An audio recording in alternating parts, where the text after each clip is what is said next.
আরশি আমায় ভালোবেসে বিয়ে করে অন্যের বুকে মাথা রেখে শুয়ে আছে। এই যন্ত্রণা যেন আমি কোনোভাবেই সইতে পারছি না।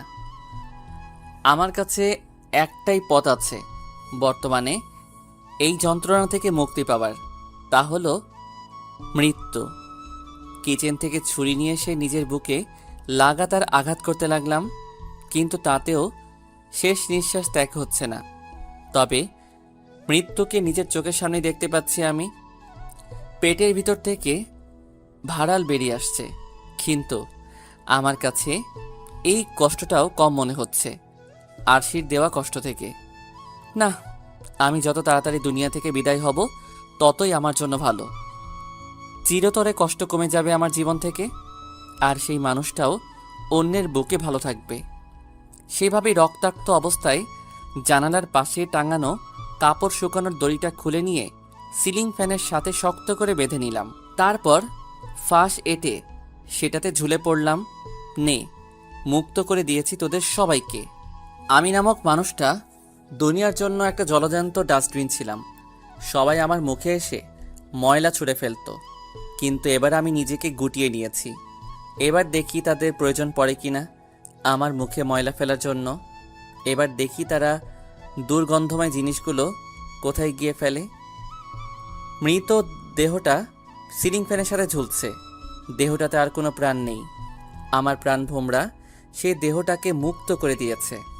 ভিতরে আত্মাটা লাশের সামনে ঘুরঘুর করে ঘুরছে আর পাগলের মতন ফুপিয়ে কাঁদছে। ঠিক তখনই কেউ এক হাত দিয়ে সেই মৃতদেহটাকে স্পর্শ করে, আর সাথে সাথে আমার চোখ খুলে যায়।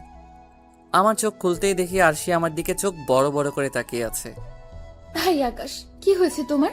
তুমি এভাবে হাত পা ছোটাছুটি করছো কেন ঘুমের মাঝে? আরশির কথা শুনে থতমত খেয়ে গেলাম। তুমি আমার সাথে কথা বলছো কি করে? আমার তো মৃত্যু হয়েছে, কি করে সম্ভব এটা? কেউ লাশের আত্মার সাথে কি করে কথা বলতে পারে? আই আকাশ, মানে কি এসবের? তুমি কি পাগল টাগল হয়ে গেলে নাকি? আর তুমি কোন লাশের কথা বলছো? আমি তো দেখছি তুমি জলজান্ত আমার সামনে বসে আছো। আরশির কথায় আমার হুঁশ ফিরে আসে। নিজেকে জীবিত দেখে আমার বুঝতে বাকি নেই যে এতটা সময় আমি স্বপ্ন দেখছিলাম। নিজেকে জীবিত দেখে হতাশার মাত্রাটা আরও বেড়ে গেল। যেখানে সেই ভয়ঙ্কর মৃত্যু থেকে বেঁচে যাওয়ায় আমার খুশি হওয়ার কথা ছিল, সেখানে আমার ভিতরে হতাশা কাজ করছে। কারণ আরশি সত্যি অন্য পুরুষের বুকে মাথা রেখেছে আমার অগোচরে। খুব কঠিন রকমের আফসোস হচ্ছে নিজেকে নিয়ে। ইস, যদি স্বপ্নের মতন করে সত্যি নিজেকে শেষ করে দিতে পারতাম তাহলে কতই না ভালো হতো। তবে আরশি সেটা জানে না যে আমি তার ক্রিয়া দ্বারা জেনে গিয়েছি। সে ভেবেছে আমি হয়তো তার সেই বিষয়ে অবগত নই। কি হলো আকাশ, কথা বলছো না যে? এভাবে হঠাৎ চমকে উঠলে কেন, বলো আমায়। না, কিছু না।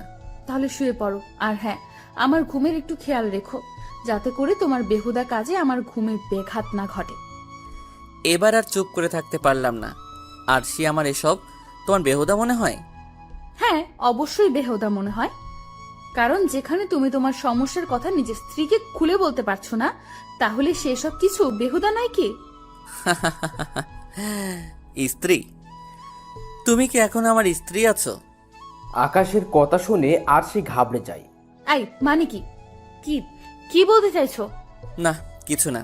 ঘুমিয়ে পড়ো তুমি, আমি তোমার ঘুমের দিকে খেয়াল রাখবো। হুম। আরশি ঘুমিয়ে পড়ল, আর আমি অপর পাশ ফিরে বালিশে মুখ গুজে কান্নায় ভেঙে পড়লাম। কারণ যেই আরশিকে আমি ভালোবেসে বিয়ে করেছিলাম, সে আজ আমার অগোচরে অন্যের বুকে মাথা রাখে। যে আরশি দিন রাত আমার কেয়ার করত, যে আরশির কাছে আমার সমস্ত কিছুর গুরুত্ব ছিল, সে আরশি আজ বলছে আমার ফিলিং আর ভিতরের চাপা কষ্ট তার কাছে বেহুদা মনে হয়। এভাবে কাঁদতে কাঁদতে কখন যে ঘুমিয়ে পড়েছি বলতে পারবো না। সকালবেলা ঘুম থেকে উঠে দেখি আরশি আয়নার সামনে দাঁড়িয়ে ভেজা চুল আঁচড়াচ্ছে। নিজের অজান্তেই বিছানা ছেড়ে উঠে আরশির কাছে চলে গেলাম। তারপর নিজের দুহাত গোলাকার করে আরশিকে জড়িয়ে ধরেছি। কি হলো আকাশ, আজ সকাল সকাল এত আহ্লাদ কেন? কি হলো? শরীর প্রয়োজন তোমার? এতদিনের জমানো অধিকার ফলাতে এসেছো আমার উপর? আরশি, এ কথা তুমি আমায় বলতে পারলে? হ্যাঁ পারলাম, কারণ তোমার আচরণ আর স্পর্শ এখন অনেক ভয়ানক লাগে আমার কাছে। তোমার স্পর্শে এখন অন্য কিছু অনুভব করি আমি। কি বলতে চাইছো তুমি? কিছুই বলতে চাইছি না, তবে আমি চাই না তুমি আমায় আর স্পর্শ করো, কারণ তোমার স্পর্শ এখন অনেক জঘন্য লাগে আমার কাছে। আরশি, তোমার পরিবর্তনটা একটু বেশি হয়ে গিয়েছে মনে হচ্ছে না? আমি পরিবর্তন হয়ে গেছি, কারণ আপনার মতন মানুষের জীবনে থাকতে আমার আর একদমই ইচ্ছে করছে না। আরশি, কি কারণে তোমার এমন পরিবর্তন? সে তো বলতে পারবো না, তবে এইটুকুই বলবো যে অনেকটা পরিবর্তন হয়ে গিয়েছি আমি। আর আপনার অস্তিত্ব দিন দিন আমার ভেতর থেকে মুছে যাচ্ছে। সো আমায় ছেড়ে দূরে গিয়ে দাঁড়ান। কখন আবার আমার সাথে উল্টাপাল্টা করে বসবেন খেয়ে জানে। বাহ আরশি বাহ, তুমি থেকে সম্মান দিয়ে আপনিতে নিয়ে চলে গেছো, আবার মানুষ থেকে কাপুরুষের খাতায় তো নাম লিখে দিচ্ছ আমার। আরশি, তোমার কাছে এতটা জঘন্য কি করে হলাম আমি? আজ বিয়ে হয়েছে 1 বছর, আমি তো আমাদের ওয়াদা ঠিকঠাক মতনই পালন করছি। বিয়ের আগে তোমার সাথে মিলে প্ল্যান করেছিলাম যে আমরা বিয়ের 3 থেকে 4 বছর পর বাচ্চা নিব। এর আগে আমরা দুজন দুজনের মতন করে ভালোভাবে সময় কাটাবো। কই, এতদিনে একবারও সে দৃষ্টিতে স্পর্শ করেছি তোমায়? না, তা করেননি, কিন্তু আমি কোনো রিস্ক নিতে চাই না। আর আসল কথা বললাম এই তো, যে আপনার স্পর্শ আমার কাছে এখন সহ্য হয় না। ঠিক আছে, আমি তোমায় আর স্পর্শ করব না। খুশি হলাম শুনে। এবার গিয়ে ফ্রেশ হয়ে নিন, আমি টেবিলে নাস্তা দিচ্ছি। সোজা চলে গেলাম ফ্রেশ হতে। ফ্রেশ হয়ে এসে নাস্তা টেবিলে বসতেই দেখি প্রতিদিনের ন্যায় সেই জেলি আর পাউরুটি। আরশি, এসব কি? এসব কি মানে? সকালের নাস্তা। আমি কি রোজ রোজ এসব খেয়ে অফিসে যাব নাকি? হাতের নাস্তা কোথায় তোমার? জি, এসব খেয়ে অফিসে যাবেন, আর হাতের নাস্তার দিন ভুলে যান। সেসব আর আমি বানাতে পারবো না, কিন্তু কেন? কারণ আপনার জন্য নাস্তা বানাতে আর ইচ্ছে করে না আমার। কত করবো আর আপনার জন্য? কি দিয়েছেন আপনি আমায় সেসবের বিনিময়ে? আরশি স্বামীকে নাস্তা বানিয়ে খাওয়াবে, তার জন্যও কি বিনিময় লাগবে? হ্যাঁ, অবশ্যই লাগবে, কারণ আপনি আমায় বিয়ে করেছেন ঠিক, কিন্তু মনে রাখবেন আমি আপনার কেনা গোলাম না। সকালবেলায় লাট সাহেবের মতো ঘুমাবেন আর আমি উঠে নাস্তা বানাবো, সেসব আর হবে না। সো জেলি আর পাউরুটি গিলে খেয়েই অফিস করতে যান। আরশির ব্যবহার শুনে পুরোপুরি পাগল হয়ে গেলাম। কি বলবো, বলার ভাষা নেই। কি করে সম্ভব তার এতটা পরিবর্তন? না, আর ভাবতে পারছি না। কোনো মতে পাউরুটি আর জেলি গিলে অফিসের দেওয়া ভাঙাচোরা গাড়িটা নিয়ে রওনা হয়ে গেলাম। চলেন, যেতে যেতে পরিচয়টা দিয়ে দেই। আমি আকাশ মাহমুদ, আরশি আমার বিয়ে করা বউ। সম্পর্ক করেই বিয়ে করেছি আমরা। আরশির পরিবারের সকলেই আছেন, কিন্তু আমার খালি বৃদ্ধ মা আর একটা ছোট বোন আছেন। আমরা চাকরির সুবাদে শহরে বাসা নিয়ে থাকি। আমরা বলতে আমি আর আরশি, বাকি মা আর ছোট বোন গ্রামে থাকেন। আমি শহরের একটা অফিসে ম্যানেজারে চাকরি করি। বাকি সমস্ত কিছু গল্পের সাথে থাকলেই জানতে পারবেন। বেশ অবাক হচ্ছি আরশির আচরণে, কী কারণে তার এতটা পরিবর্তন। এসব নিয়ে ভাবতে ভাবতে অফিসে চলে গেলাম। নিজের টেবিলে বসে বসে কাজ করছি। তখনই অফিসের দায়িত্বরত অফিসার এসে বলেন, আকাশ সাহেব, আমি বাইরে যাচ্ছি, আপনি অফিস সামলান।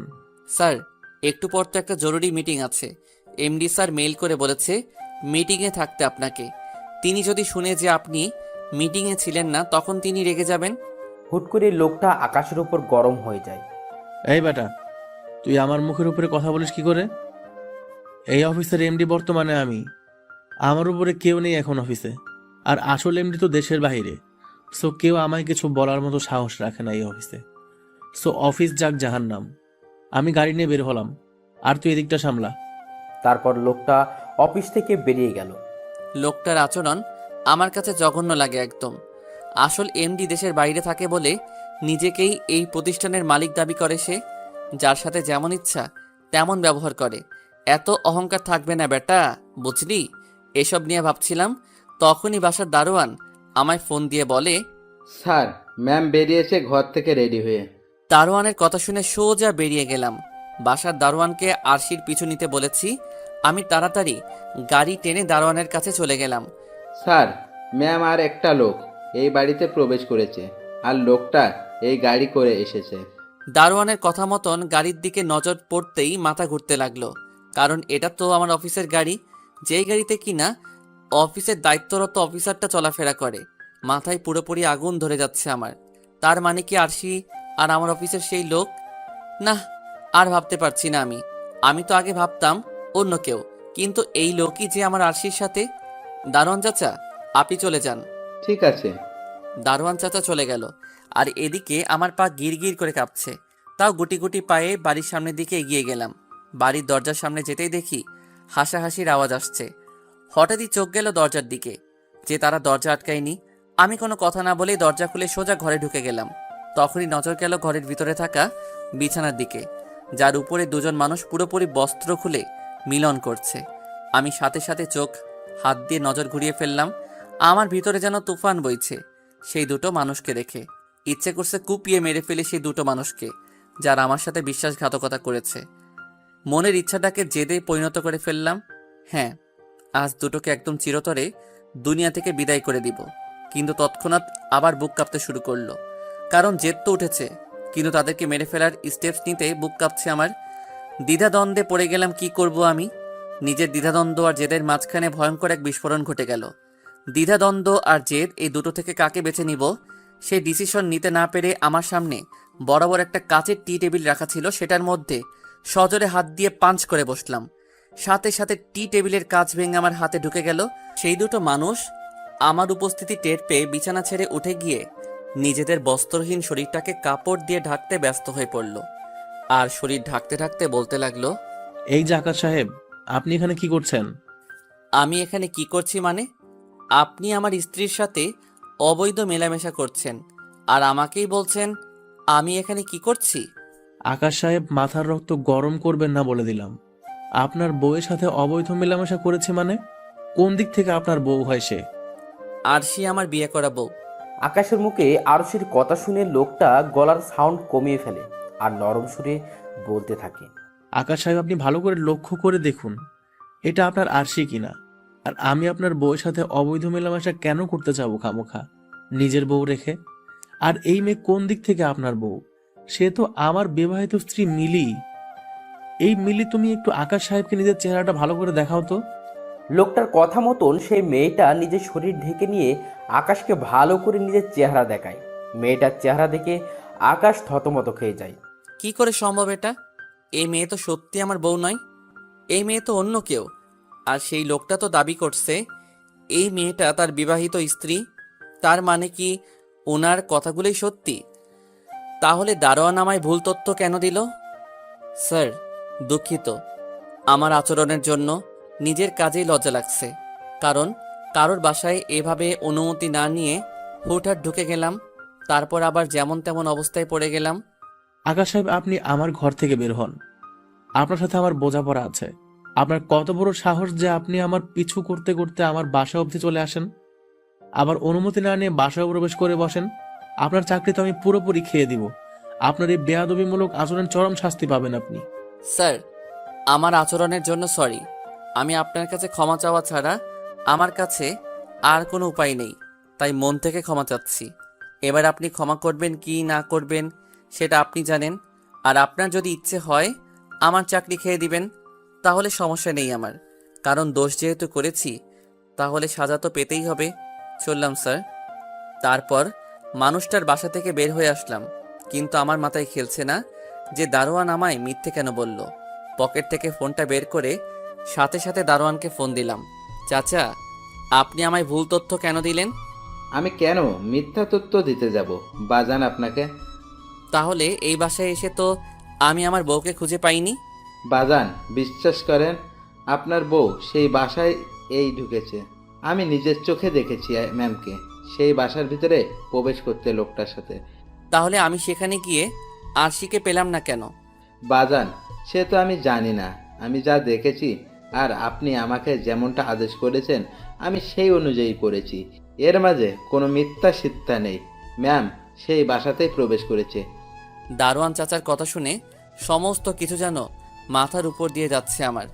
আরশি যদি এই বাড়িতেই ঢুকে থাকে তাহলে সে গেল কই? মাথায় তো কিছু কাজ করছে না। আচ্ছা, সেসব আমি দেখছি। আপনি খালি আমায় এটা বলেন যে আপনি এখন কোথায়? পাশের দোকানে একটু চা খাইতে আসছিলাম বাজান। আচ্ছা, চা খেয়ে একটু খেয়াল রাখবেন গেটে যে সে প্রবেশ করে কিনা। ঠিক আছে। চাচার সাথে কথা বলেই ফোন রেখে দিলাম। ফোন রাখতেই নজর গেল এই এলাকার মোড়ে একটা সিসিটিভি ক্যামেরা আছে। সাথে সাথে সেটার মেইন রুমে চলে গিয়ে সেখানে থাকা কর্মচারীকে বলে সিসিটিভির ফুটেজ চেক করতে লাগলাম। ফুটেজ চেক করতে করতে একসময় দেখতে পেলাম আরশি হেঁটে হেঁটে এই এলাকার ভিতরে প্রবেশ করেছে। সিসিটিভিতে স্পষ্ট তাকে দেখা যাচ্ছে, কিন্তু তার সাথে কোনো পুরুষ মানুষ নেই। সে একাই এসেছে এই এলাকায়। কিন্তু দারোয়ান চাচা যে বলল তার সাথে কেউ একজন ছিল। কি হচ্ছেটা কি আমার সাথে? কোনো কিছুরই তো মিল খুঁজে পাচ্ছি না। আবার দারোয়ান চাচাকে ফোন দিলাম। চাচা, আপনি তাড়াতাড়ি গেইটে এসে বসেন, আমি বাসায় আসছি। এর মাঝে যদি সে আসে তাহলে আমায় ফোন করে বলবেন। ঠিক আছে সাহেব। অফিসের গাড়ি নিয়ে বাসার উদ্দেশ্যে রওনা হয়ে গেলাম। মাথা পুরো গোলকধাঁধার মতন ঘুরপাক খাচ্ছে, কারণ দারোয়ান চাচার কথার কিছুটা মিল পাচ্ছি, আবার কিছুটা পাচ্ছি না। কিন্তু উনি তো আমায় মিথ্যা বা 2 লাইন বানিয়ে বলবে না, কারণ তিনি আমাকে বহু আগ থেকে চেনে আর খুব মিশুক মানুষটা। আমার সাথেও ভালো সম্পর্ক রয়েছে তিনার, কিন্তু ওনার সাথে সমস্ত কথার মিল কেন পাচ্ছি না আমি? আর সবচাইতে বড় কথা, আরশি এই এলাকায় কেন এসেছে? গাড়ি নিয়ে বাসায় পৌঁছে গেলাম। চাচা, সে এসেছে? না সাহেব। আমি তাড়াতাড়ি ঘরে চলে গেলাম। ঘরে এসে দেখি দরজা ভিতর থেকে লক করা, তার মানে ভিতরে কেউ না কেউ আছে। পকেটে থাকা দ্বিতীয় চাবিটা দিয়ে ঘরের দরজা খুলে ভিতরে প্রবেশ করলাম। সারা বাড়ি তন্ন তন্ন করে খুঁজলাম, কিন্তু কাউকে দেখতে পেলাম না। তবে যখনই রান্নাঘরের সামনে গেলাম, তখনই কারোর গুনগুন করার শব্দ কানে ভেসে আসলো। গুটি গুটি পায়ে হেঁটে রান্নাঘরে প্রবেশ করলাম। তখনই দেখি আরশি কানে হেডফোন গুজে দিয়ে গান শুনছে, আর গানের তালে তালে গুনগুন করে করে রান্না করছে। এক টান দিয়ে সোজা হেডফোনটা খুলে নিলাম আরশির কান থেকে। তখনই সে পিছনে ঘুরে আমার গালের মধ্যে ঠাটিয়ে এক থাপ্পড় বসিয়ে দিল। আরশির আচরণে পুরোপুরি রোবট হয়ে গেলাম। এই সরি, আমি তোমায় দেখতে পাইনি, আর তুমি হুট করে এই অসময়ে বাড়ি আসবে কখনো কল্পনা করিনি।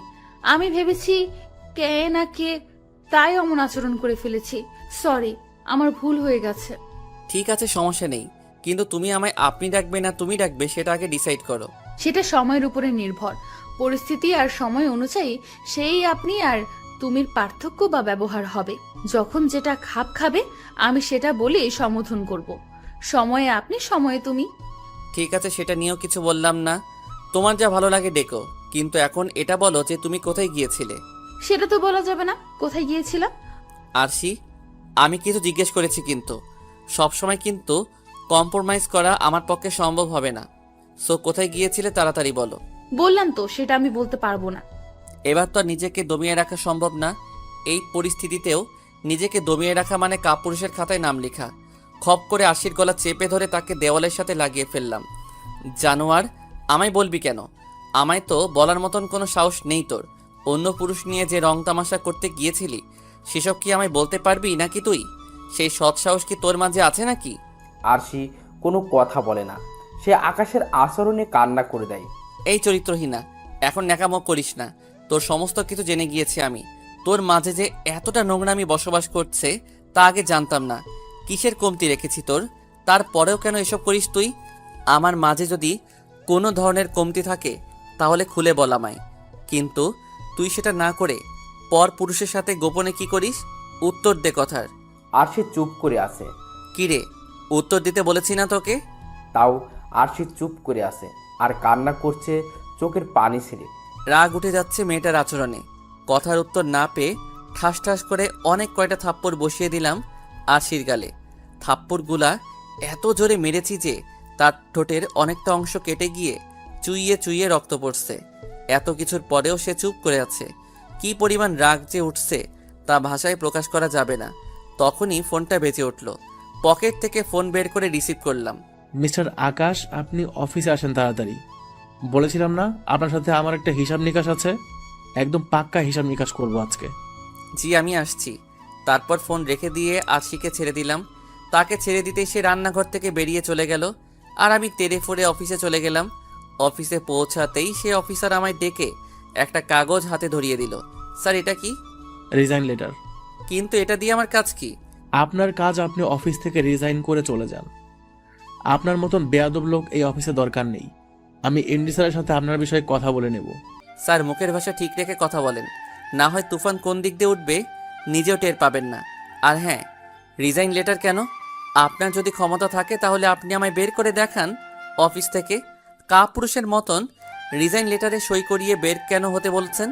এই বেটা, অনেক জবান এসে গেছে তোর দেখি না? সিনিয়র জুনিয়র চোখে লাগে না মনে হয়? স্যার, অতিরিক্ত পাকনামি করিয়েন না।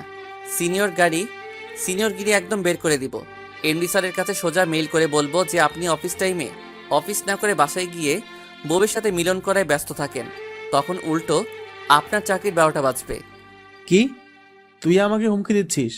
হুমকি তো এখনো দেইনি, আর আমার হুমকির প্রয়োজন পড়বে না। তোর মতন লেজ ছাড়া গুরুকে পিটিয়ে মানুষ বানাইতে আমার বেশি একটা সময় লাগবে না। সো পাকনামি আর দাপট অন্য কোথাও গিয়ে দেখা, না হয় নিজের গদিটাই থাকবে না, পরে পথে পথে গিয়ে ভিক্ষা করবি। আকাশ, তোর এই বেয়াদবির শাস্তি তুই পাবি। আরে যা যা, দেখা যাবে। তুই যা পারিস করিস। এখন চোখের সামনে থেকে দূর হ আমার। লোকটা আমার সামনে থেকে চলে গেল। তারপর আমি আমার কেবিনে চলে গেলাম। কিছু কাজকর্ম ছিল, সেসব সেরে বাসায় চলে এসেছি। বাসায় এসে দেখি আরশি নিজের শরীরের অনেকটা অংশ খুলে রেখে শুয়ে আছে। তার ঠোঁট বেয়ে বেয়ে এখনো রক্ত পড়ছে, আর সারা বাড়িতে পোড়া স্মেল ঘুরে বেড়াচ্ছে। আমি তার পাশে বসে তাকে বললাম, আরশি, কিসের পোড়া গন্ধ আসছে? আর তোমার শরীরের এই অবস্থা কেন? তখনই সে আমায় টান দিয়ে তার কাছে নিয়ে গিয়ে জড়িয়ে ধরলো আর বলতে লাগলো, খাবার পোড়া গন্ধ সারা বাড়িতে ঘুরে বেড়াচ্ছে।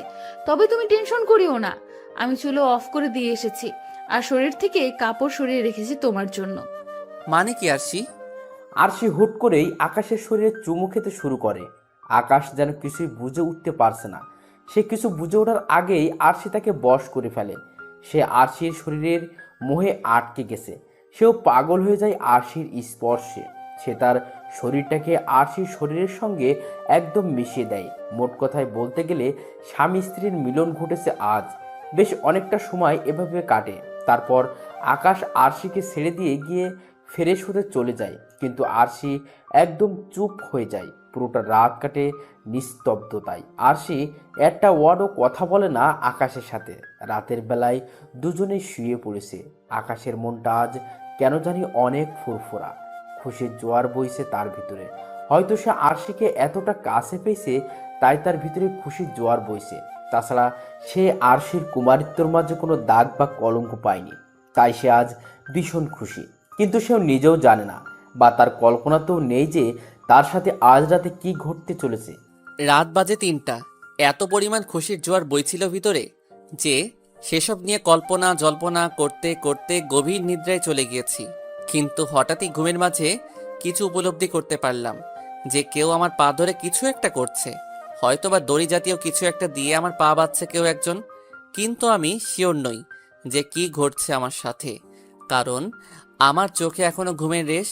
মানুষ আদো ঘুমে স্বপ্ন দেখে, আবার আদো ঘুমেই মানুষ তার সাথে ঘটে যাওয়া কিছুটা বাস্তব উপলব্ধি করতে পারে।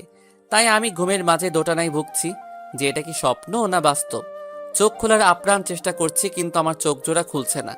এভাবে অস্বস্তি নিয়ে কিছুটা সময় ঘুমের মাঝে কাটালাম, কিন্তু কিছুক্ষণ পর আমার দোটানা দূর হয়ে গেল, কারণ আমার পায়ের উপরে কেউ যেন পানির কল চালু করে দিয়েছে। ধরফর করে ঘুম থেকে উঠে গেলাম। তখনই দেখি আরশি আমার 2 পা জড়িয়ে ধরে তার সাথে মাথা ঠেকিয়ে কান্না করছে। কি হচ্ছে কিছুই বুঝতে পারছি না। আমি যে ঘুম থেকে উঠে গিয়েছি সেই দিকে আরশির কোনো খেয়াল নেই, কারণ সে মাথা নুইয়ে রেখেছে। এ আরশি, কি হয়েছে তোমার? আকাশের ডাক শুনে আরশি থতমত খেয়ে যায়। সে চমকিত দৃষ্টিতে আকাশের দিকে তাকিয়ে আছে, আর তার চোখ বেয়ে টুপ টুপ করে পানি ঝরছে। আরশির এইরূপ আচরণ যেন আকাশ এই জীবনের প্রথম দেখল। আরশির এমন আচরণে সে অভ্যস্ত নয়। কেমন একটা খটখাটানি হচ্ছে তার মনের ভিতরে। কলিজায় এক ধরনের একটা পিন পিন করে ব্যথা করছে। সে আবার আরশিকে জিজ্ঞেস করে, কি হলো আরশি, কি হয়েছে তোমার? এবারও কোনো উত্তর দেয়নি আরশি। আরশি, কি হলো বলবে তো নাকি? তোমার এই অদ্ভুত আচরণের পিছনে রহস্যটা কি? কি কারণে তোমার এই অদ্ভুত ভনিতা? জানি না আমি। পাগল ভেবেছো আরশি তুমি আমায়? মানুষ অদ্ভুত আচরণ করবে অথচ তার পিছনে কোনো রহস্য থাকবে না, সেটা কি করে হয়? আকাশ, তুমি পাগল নাও, আর না তোমাকে আমি পাগল বানাচ্ছি। সত্যি এসবের কোনো উত্তর নেই আমার কাছে। তবে হ্যাঁ, আমার ইচ্ছে করছে তোমার বুকে যেতে।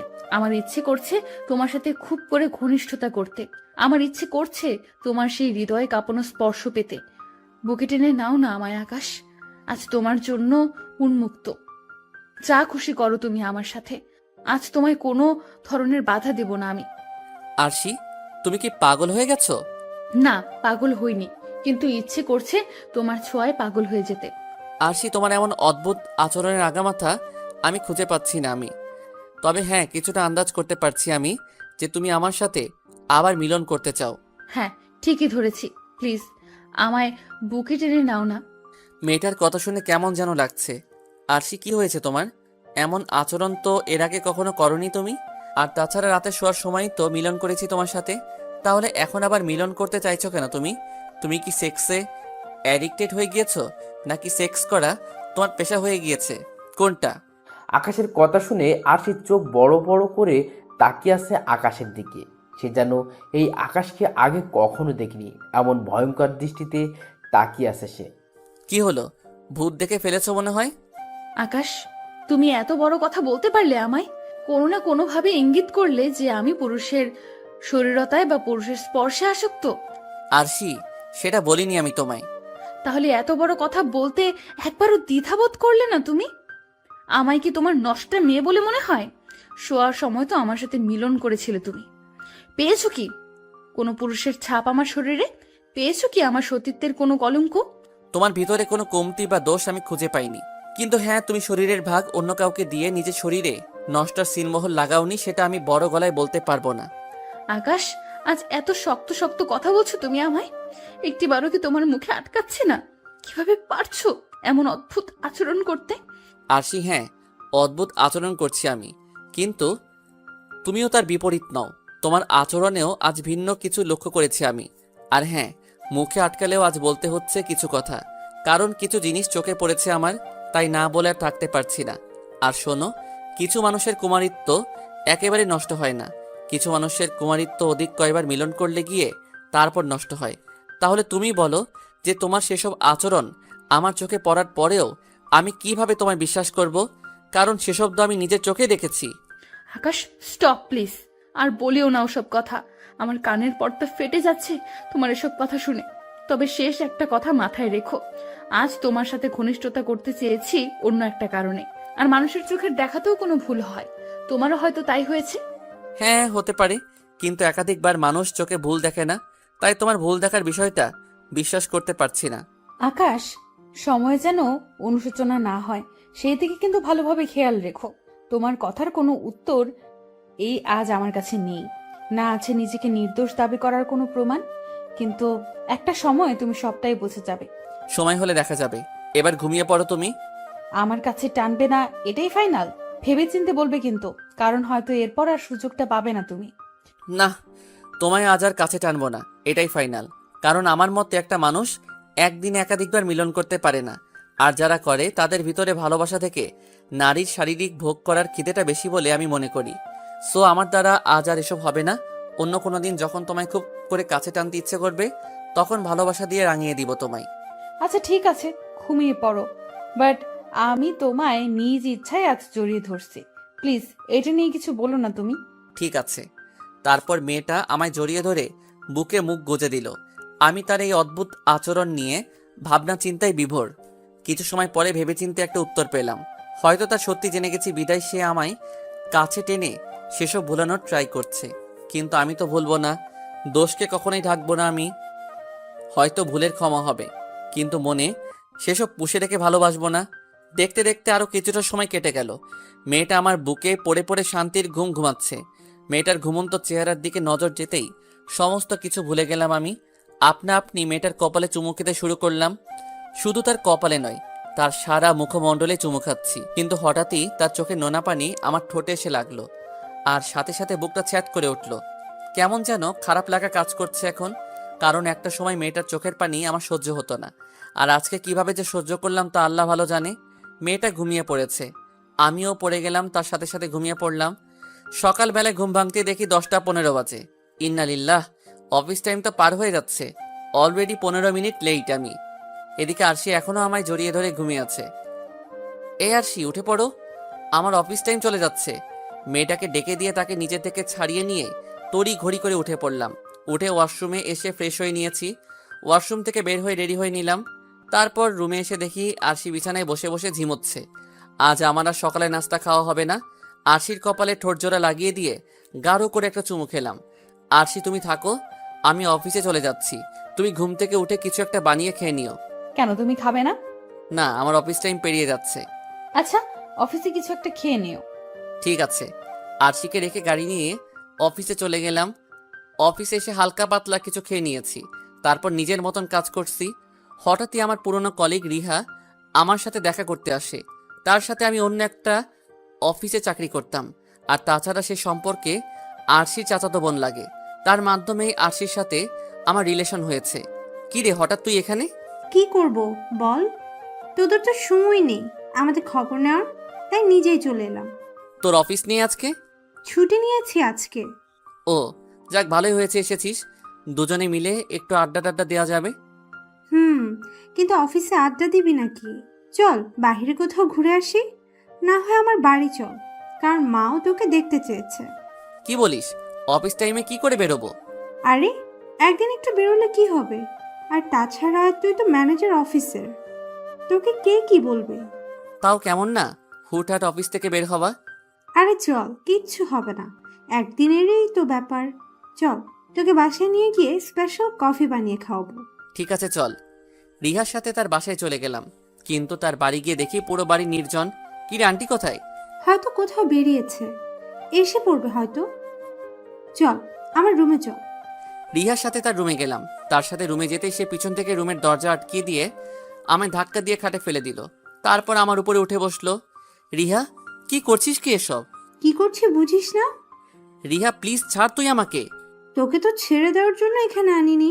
তারপর রিয়া হুট করেই তার বুক থেকে ওড়না ফেলে দিয়ে আকাশের বুকে তার ঠোঁট জোড়া চেপে ধরে চুমু খেতে শুরু করে। আকাশ তো পুরো অবাক হয়ে যায় রিয়ার এমন কাণ্ড দেখে।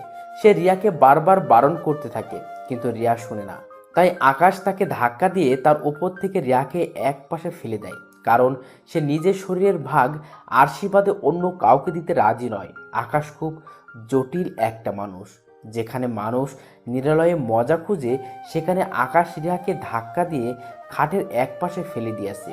রিয়ার এমন আচরণে আকাশের মাথা পুরোপুরি গরম হয়ে যায়। রিহা, একদম থাপড়ে গালের দাঁত সব কটা ফেলে দিব তোর।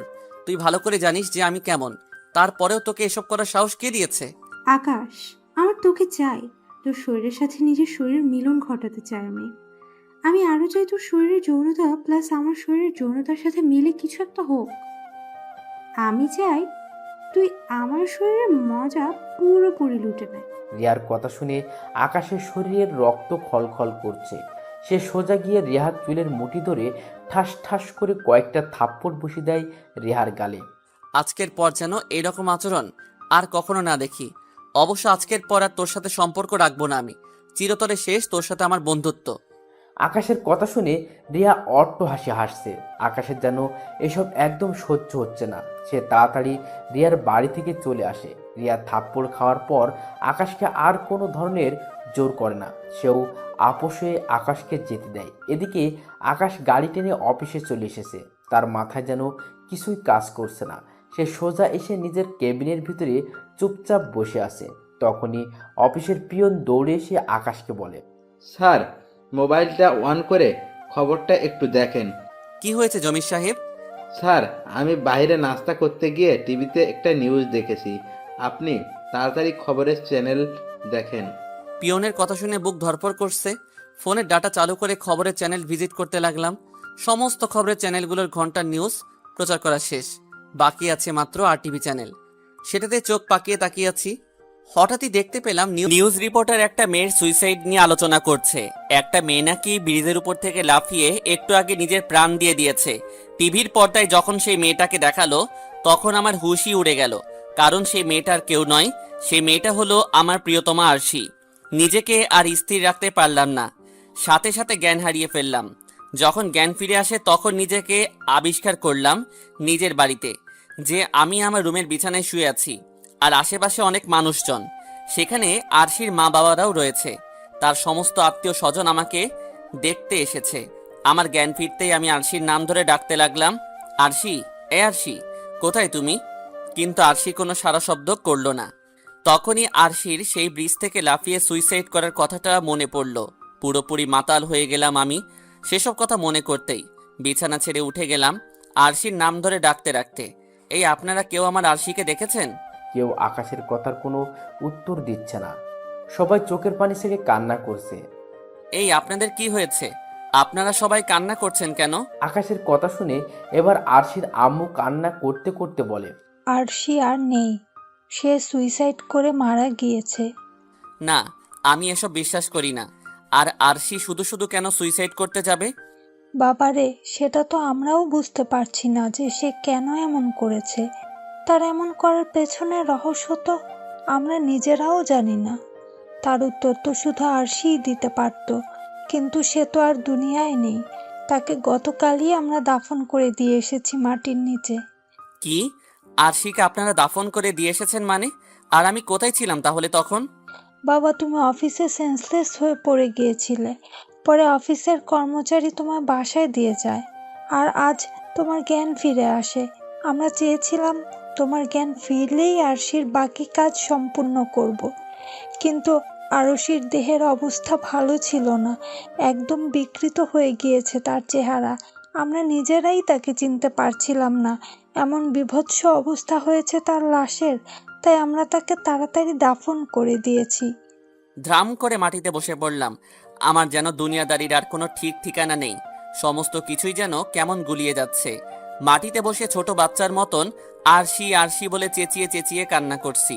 সবাই আমাকে সান্ত্বনা দেওয়ার চেষ্টা করছে, কিন্তু এই সান্ত্বনাতে কি প্রিয় মানুষটাকে হারানো যন্ত্রণা মিটবে? চোখের পানি যেন বাধাই মানছে না। এত পরিমাণ কান্না করেছি যে সারা শরীর দুর্বল হয়ে আছে আমার। মাথায় এক জাতীয় সাইলেন্ট পেইন দিচ্ছে। মাইকের স্পিকারে যেমন চিকন সুর বাজে, ঠিক তেমনি মাথার রক্ত উত্তক্ত হয়ে ভিতরে এক ধরনের চিনচিন শব্দ করছে, যে শব্দটা সহ্য করার মতন নয়। আর আমারও সেটা সহ্য হলো না। আবারও জ্ঞান হারিয়ে ফেললাম। 3 দিন পর জ্ঞান ফিরে আসে। এবার জ্ঞান ফিরতে দেখি হসপিটালের বেডে শোয়া আমি, আর সেই আরশির পরিবার আমার পাশে বসা। তারাই হয়তো আমায় হসপিটালে নিয়ে এসেছে। আমার জ্ঞান ফিরেছে দেখতে পেয়ে সবাই আমার সাথে কথা বলার চেষ্টা করছে, কিন্তু আমি কারোর কথার উত্তর না দিয়ে নীরব দর্শকের মতন চোখের পানি ফালাচ্ছি। এভাবে কয়েকটা দিন হসপিটালে কেটে গেল। একদম চুপচাপ হয়ে গিয়েছি।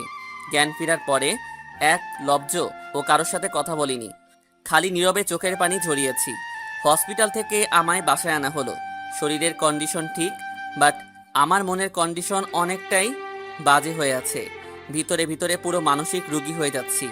এই ভিতরের পেইনটা যেন কাউকে শেয়ার করতে পারছি না, কারণ যার কষ্ট সেই উপলব্ধি করতে পারে। এদিকে আরশির মা আমার মুখের সামনে খাবারের নলা ধরে বসে আছে, কিন্তু আমি মরা লাশের মতন মুখ আটকে বসে আছি। বাবা প্লিজ একটু কিছু খেয়ে নাও। এভাবে নিজেকে কষ্ট দিলে কি আরুষি ফিরে আসবে বলো? প্লিজ লক্ষ্মী বাবা না তুমি আমার, প্লিজ কয়েক মুঠো খাবার খেয়ে নাও। আরশির মায়ের রিকোয়েস্ট মুখটা ছোট্ট করে হা করলাম। উনি আমায় খাওয়াতে খাওয়াতে বলে, বাবা জানি না কি কারণে আরুষি এমন করেছে, তবে যেহেতু আল্লাহর কাছেই চলে গিয়েছে এভাবে হঠাৎ করে, তাহলে তুমিও সামনে এগিয়ে যাও। তোমাদের তো কোনো বাচ্চা নেই, তাহলে কোনো সমস্যাই হবে না আশা করি তোমার। আর আমি তোমার মা কে ফোন করে আসতে বলেছি। তিনারা তো তেমন কিছুই জানতেন না দেখি, কিন্তু আজ আমি সবটাই বলেছি। ওনারা তোমার জন্য ভালো দেখে একটা মেয়ে দেখবেন। বাবা তুমি সামনে এগিয়ে যাও। আমার মেয়ের জন্য এভাবে মাঝপথে থেমে থাকিও না, কারণ যে যাওয়ার সে তো চলে গিয়েছে। তার জন্য তুমি নিজের জীবন নষ্ট করবে কেন? তো বাবা সব কিছু ভুলে গিয়ে সামনের জীবন নিয়ে ভাবুক হও। এতটা মেজাজ খারাপ হলো আরশির মায়ের কথা শুনে যে রাগটাকে আর দমিয়ে রাখা সম্ভব হলো না। এক ধাক্কা দিয়ে ওনার হাত থেকে খাবারের প্লেটটা ফেলে দিলাম, আর ওনার চোখের দিকে ভয়ানক দৃষ্টিতে তাকিয়ে রইলাম। তিনি আমার অগ্নিশিখার মতন জলজল করা চোখ দুটোকে দেখে মাথা নামিয়ে ফেললো। তারপর মাথা নুইয়ে বলল, বাবা প্লিজ তুমি রাগিও না, আমি তো তোমার ভালোর জন্যই বলছি। এবার আর চুপসে থাকা পসিবল হলো না। মুখের জবানটাও খুলতে হলো এবার। আজকের পর যেন ওসব কথা আর না শুনি। মনে রাখবেন, আমার ভালোবাসা কোনো ঠুনকো ভালোবাসা ছিল না যে সে মারা যাবে, আর সাথে সাথে আমি আরেকটা বিয়ে করে নিব। আমি জানি না যে আমি আর সামনের জীবনে পা দিতে পারবো কিনা, তবে হ্যাঁ, এই মৃত্যুর রহস্য আমি খুঁজে বের করবই। তারপর যদি ভবিষ্যৎ জীবনে আগাবার হয় তাহলে আগাবো, না হয়তো এখানে আমার সংসার জীবন শেষ। সো আমাকে আর সেসব বিষয় নিয়ে জ্ঞান দিতে আসবেন না। আকাশের কথা শুনে আরশির মা আকাশের দিকে অপলক দৃষ্টিতে তাকিয়ে আছে, আর আকাশ কথাগুলো বলে নিজের মতন চুপচাপ হয়ে যায়। তখনই আরশির মা নীরবতা ভেঙে বলে, বাবা, তোমার মতন ছেলে লাখে একটা হয়। আমি তোমায় নিয়ে গর্বিত যে তোমার মতন একটা মানুষের কাছে আমি আমার মেয়েকে বিয়ে দিয়েছি। কিন্তু আমার মেয়েটার কপাল পোড়া, যার কারণে সে হুটহাট এভাবে সুইসাইড করার ডিসিশন নিয়েছে। না, হয়তো তোমার কাছে সে ভালোবাসায় কমতি পেত না। আমি দোয়া করি তোমার জীবনে সফলতা আসুক। আর কিছুক্ষণ পর হয়তো তোমার মা আসলে আমরা চলে যাব, কিন্তু মাথায় রেখো, আমি মানুষটার জন্য তোমার দোয়া আজীবন খোলা থাকবে। আমি বেঁচে থাকতে তোমার জন্য সেই দোয়ার কোনোদিন বন্ধ করব না, কারণ আমার মেয়ে তো তোমার মূল্য দেয়নি। তার হয়ে না হয় আমি তার প্রায়শ্চিত্ত করব। আর শুধু তার জন্যই নয়, তোমার উদার মন মানসিকতার জন্য আমার দোয়ায় সব সময় খোলা রাখবো আমি। আমার মেয়ে মরে গিয়েছে তো কি হয়েছে, আমি মেয়ে হারিয়ে একটা ছেলে পেয়েছি, যা সোনার টুকরোর চাইতেও কম না। আর কোনো উত্তর দিলাম না, চুপচাপ বসে আছি বিছানায়। বিকেলে গ্রাম থেকে ছোট বোন আর মা আসলো। রাতের দিকে আরশির মা আরও বাকি যারা ছিলেন সবাই চলে গেল। এদিকে আমার মা তো পুরো অবাক, কারণ আরশি মারা গিয়েছে এতদিন হলো, অথচ উনি কিছুই জানেন না। কিরে বাবা, তুই আমার কিছু জানালি না যে? মা, সেই পরিস্থিতিতে ছিলাম না। তারপরে তো আমায় বলবি না কি? মা, বাদ দাও ওসব কথা, আমার ওসব নিয়ে আর কথা বলতে ভালো লাগছে না। আচ্ছা যা, বাদ দিলাম, কিন্তু একটা কথা শোন, আরশির পরিবারের সবাই অনেক ভালো, আর বিশেষ করে আরশির মামনিও অনেক ভালো ছিল। সো আমার মনে হয় না যে আরশি নিজে এসব করেছে। আমার মনে হয় কেউ তাকে দিয়ে এসব করিয়েছে। সো তুই এই রহস্য উদ্ঘাটন কর। তা তো আমি করবই, কিন্তু তার আগে আমার ভিতরটা ঠিকঠাক হোক আগে। হুম। দেখতে দেখতে আরো 2 সপ্তাহ কেটে গেল। আমি অফিসে যাওয়া একদম অফ করে দিয়েছি। আমি নিজেকে ঠিকঠাক করব কি, উল্টা আরো বিগড়ে যাচ্ছে আমার অবস্থা। কারণ সব সময় খালি আরশির সাথে কাটানো সেই শেষ মুহূর্তটা চোখের সামনে ভেসে ওঠে আমার। ঘুমাতে গেলেও আরশির কথা মনে পড়ে, একাকিত্ব সময় কাটালেও আরশির কথা মনে পড়ে। দিন দিন আরো কড়াভাবে আরশি আমার মনের ভিতরে গেঁথে বসছে। কোনো মতেই তার সাথে কাটানো সেই শেষ মুহূর্তগুলো ভুলতে পারছি না। আর আমি সেসব ভুলতে চাইও না, কারণ মানুষটাকে আমি অনেক বেশি ভালোবাসি। দেখতে দেখতে 1 মাস কেটে গেল, আর আমি আরো ভেঙে পড়লাম। আমার অবস্থাও বেগতিক হতে লাগলো। কিন্তু আমার মা হাল ছাড়ল না। তিনি সেই যে এসেছেন আর যাননি, তিনি সব সময় আমাকে ভালো মন্দ বোঝানোর ট্রাই করে। তার উপরে আরশির আম্মুও অনেক বোঝায় ফোন দিয়ে যে আমি সামনের জীবনে না এগোলেও যেন জবটা ঠিকঠাক মতন করি।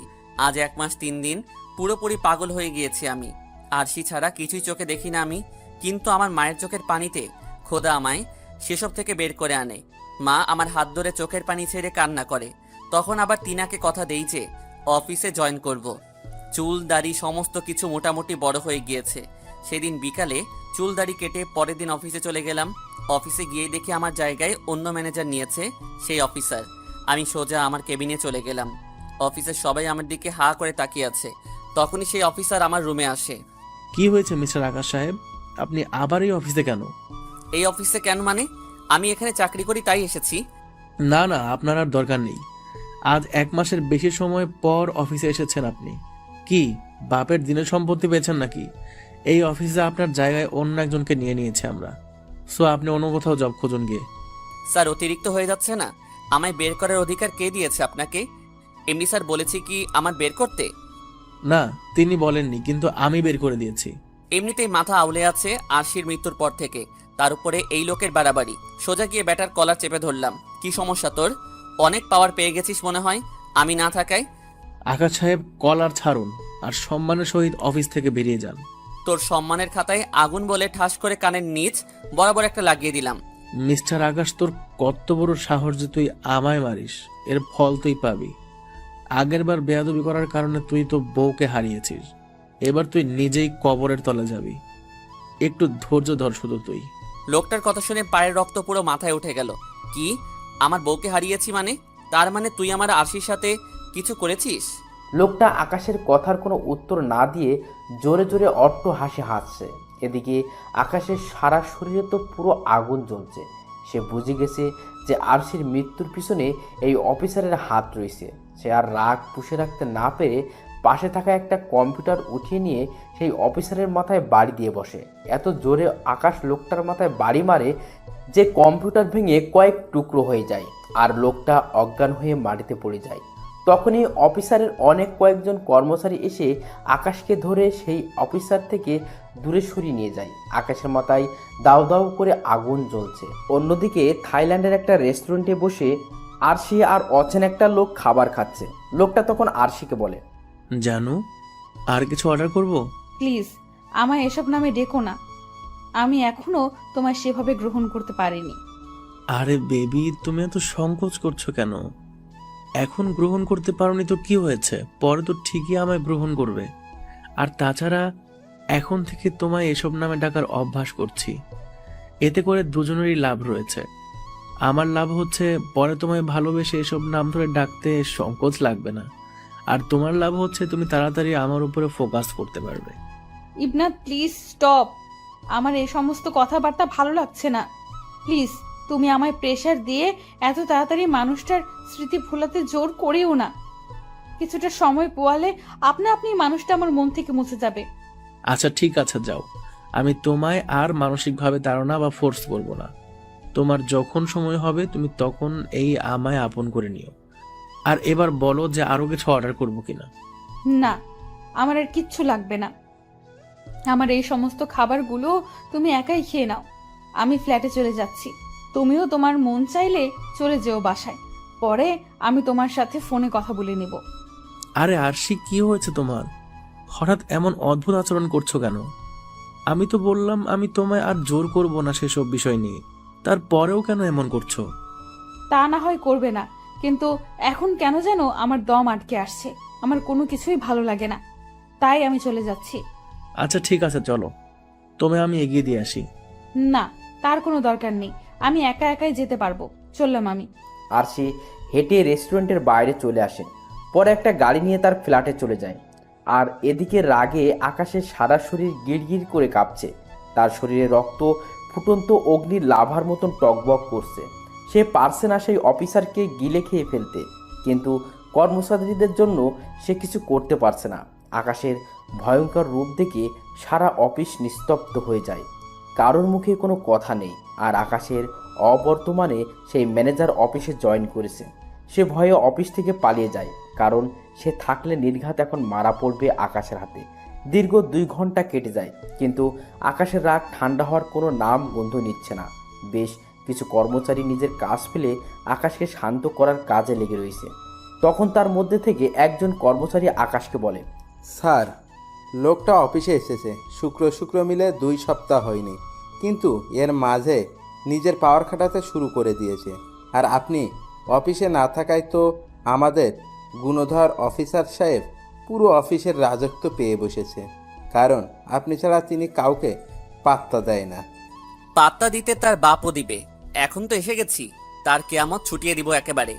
স্যার, আপনি ফিরে আসায় আমরা জীবন ফিরে পেয়েছি। সত্যি বলতে ভিতরে ভিতরে সবাই অনেক খুশি, কারণ আকাশ এমন একটা মানুষ যার ভিতরে কোনো গরিমা নেই। সে পুরো অফিসের ভালো মন্দের দেখাশুনো করে, অথচ সে কখনো কোনো কর্মচারীর সাথে বড় গলায় বা চেঁচিয়ে কথা বলেনি। যেখানে সে চাইলে কর্মচারীর সাথে যেমন তেমনভাবে ব্যবহার করতে পারে, যেখানে সে চাইলে কর্মচারীকে চাকরি থেকে বের করে দিতে পারে, কিন্তু সে কখনোই কোনো কর্মচারীর মনে আঘাত দেয়নি। তাই সবাই তাকে এতটা ভালোবাসে। লতিফ ভাই, একটু বাইরে গিয়ে দেখে আসুন তো জানোয়ারটা এখন অফিসে কিনা। ও এখন অফিসে থাকলে কিন্তু ওর কেয়ামত ঘটিয়ে দিব আমি। স্যার, তিনাকে হসপিটালে নিয়ে যাওয়া হয়েছে। যাক, বেঁচে গেছে তাহলে আমার হাত থেকে। কিন্তু তাকে আমি এত সহজে ছাড়ছি না, কারণ তার কাছে কিছু প্রশ্নের উত্তর আছে আমার। আকাশের কথা শুনে লতিফ নামের সেই কর্মচারী আকাশকে বলে, স্যার, আপনি আজ বাসায় চলে যান, এদিকটা আমরা দেখে নিব। সমস্ত কাজ আমরা নিজ দায়িত্ব করব, কিন্তু আপনি বাসায় গিয়ে বাসার মানুষের সাথে কিছুটা সময় কাটান, হয়তো আপনার রাগ কিছুটা কমে যাবে। লতিফ ভাই, বাসায় আমি যাব, কিন্তু এই রাগ কখনো কমবে না। আর আমি ইচ্ছা করে কখনোই এই রাগ দমাবো না, কারণ আমার আরশির মৃত্যুর সাথে এই জানোয়ারের কোনো না কোনো হাত রয়েছে। স্যার, তাহলে কোনোভাবেই ওনাকে রেহাই দেয়া চলবে না। সে তো আমি দিবই না। বেটা হসপিটাল থেকে সুস্থ হয়ে ফিরে আসুক একবার, আবার তাকে মেরে হসপিটাল পাঠাবো। আচ্ছা, এবার সবাই এই সমস্ত কিছু ছাড়ুন, আমি বাসায় যাচ্ছি। আপনারা সবাই নিজ দায়িত্ব কাজ করবেন, আর আধা বেলা অফিস খোলা থাকবে আজকে, তারপর সবার ছুটি। আমি দারোয়ানকে বলে দিয়ে যাব, সে যেন দুপুরে অফিস পুরো আটকে দেয়। ঠিক আছে স্যার। তারপর বাসায় চলে আসলাম, কিন্তু আমার মাথা থেকে কোনোভাবেই সেই অফিসারের কথাটা সরছে না, যে আগেরবার বেয়াদবি করায় বউকে হারিয়েছিস, মানে আরশিকে হারিয়েছি। না, এর রহস্য আমি খুঁজে বের করবই, দরকার হয় এই লোকের প্রাণ নিব, তাও তার মুখ থেকে সত্যিটা আমি বের করেই ছাড়বো। বাসায় আসতেই মা আমার চেহারার অবস্থা দেখে বলতে লাগলো, কি রে বাবা, কি হয়েছে তোর? তোর চেহারা এমন 12টা বেজে আছে কেন? কার উপরে রাগ হয়ে আছিস তুই? আরে মা বলো না, আমার অফিসে যেই অফিসারটা আছে তার সাথে। কি বলিস? তার এত সাহস আসলো কোথা থেকে যে সে তোর সাথে বাড়াবাড়ি করে? তুই তো চাইলেই তাকে অফিস থেকে বের করে দিতে পারিস, তাহলে বাড়াবাড়ি করে কিভাবে? আর বাড়াবাড়ি করার কারণটা কি? মা আমি না থাকায় সে আমার জায়গায় অন্য একজন ম্যানেজার নিয়েছে, তাই আজ অফিসে গিয়ে রেগে গিয়েছি।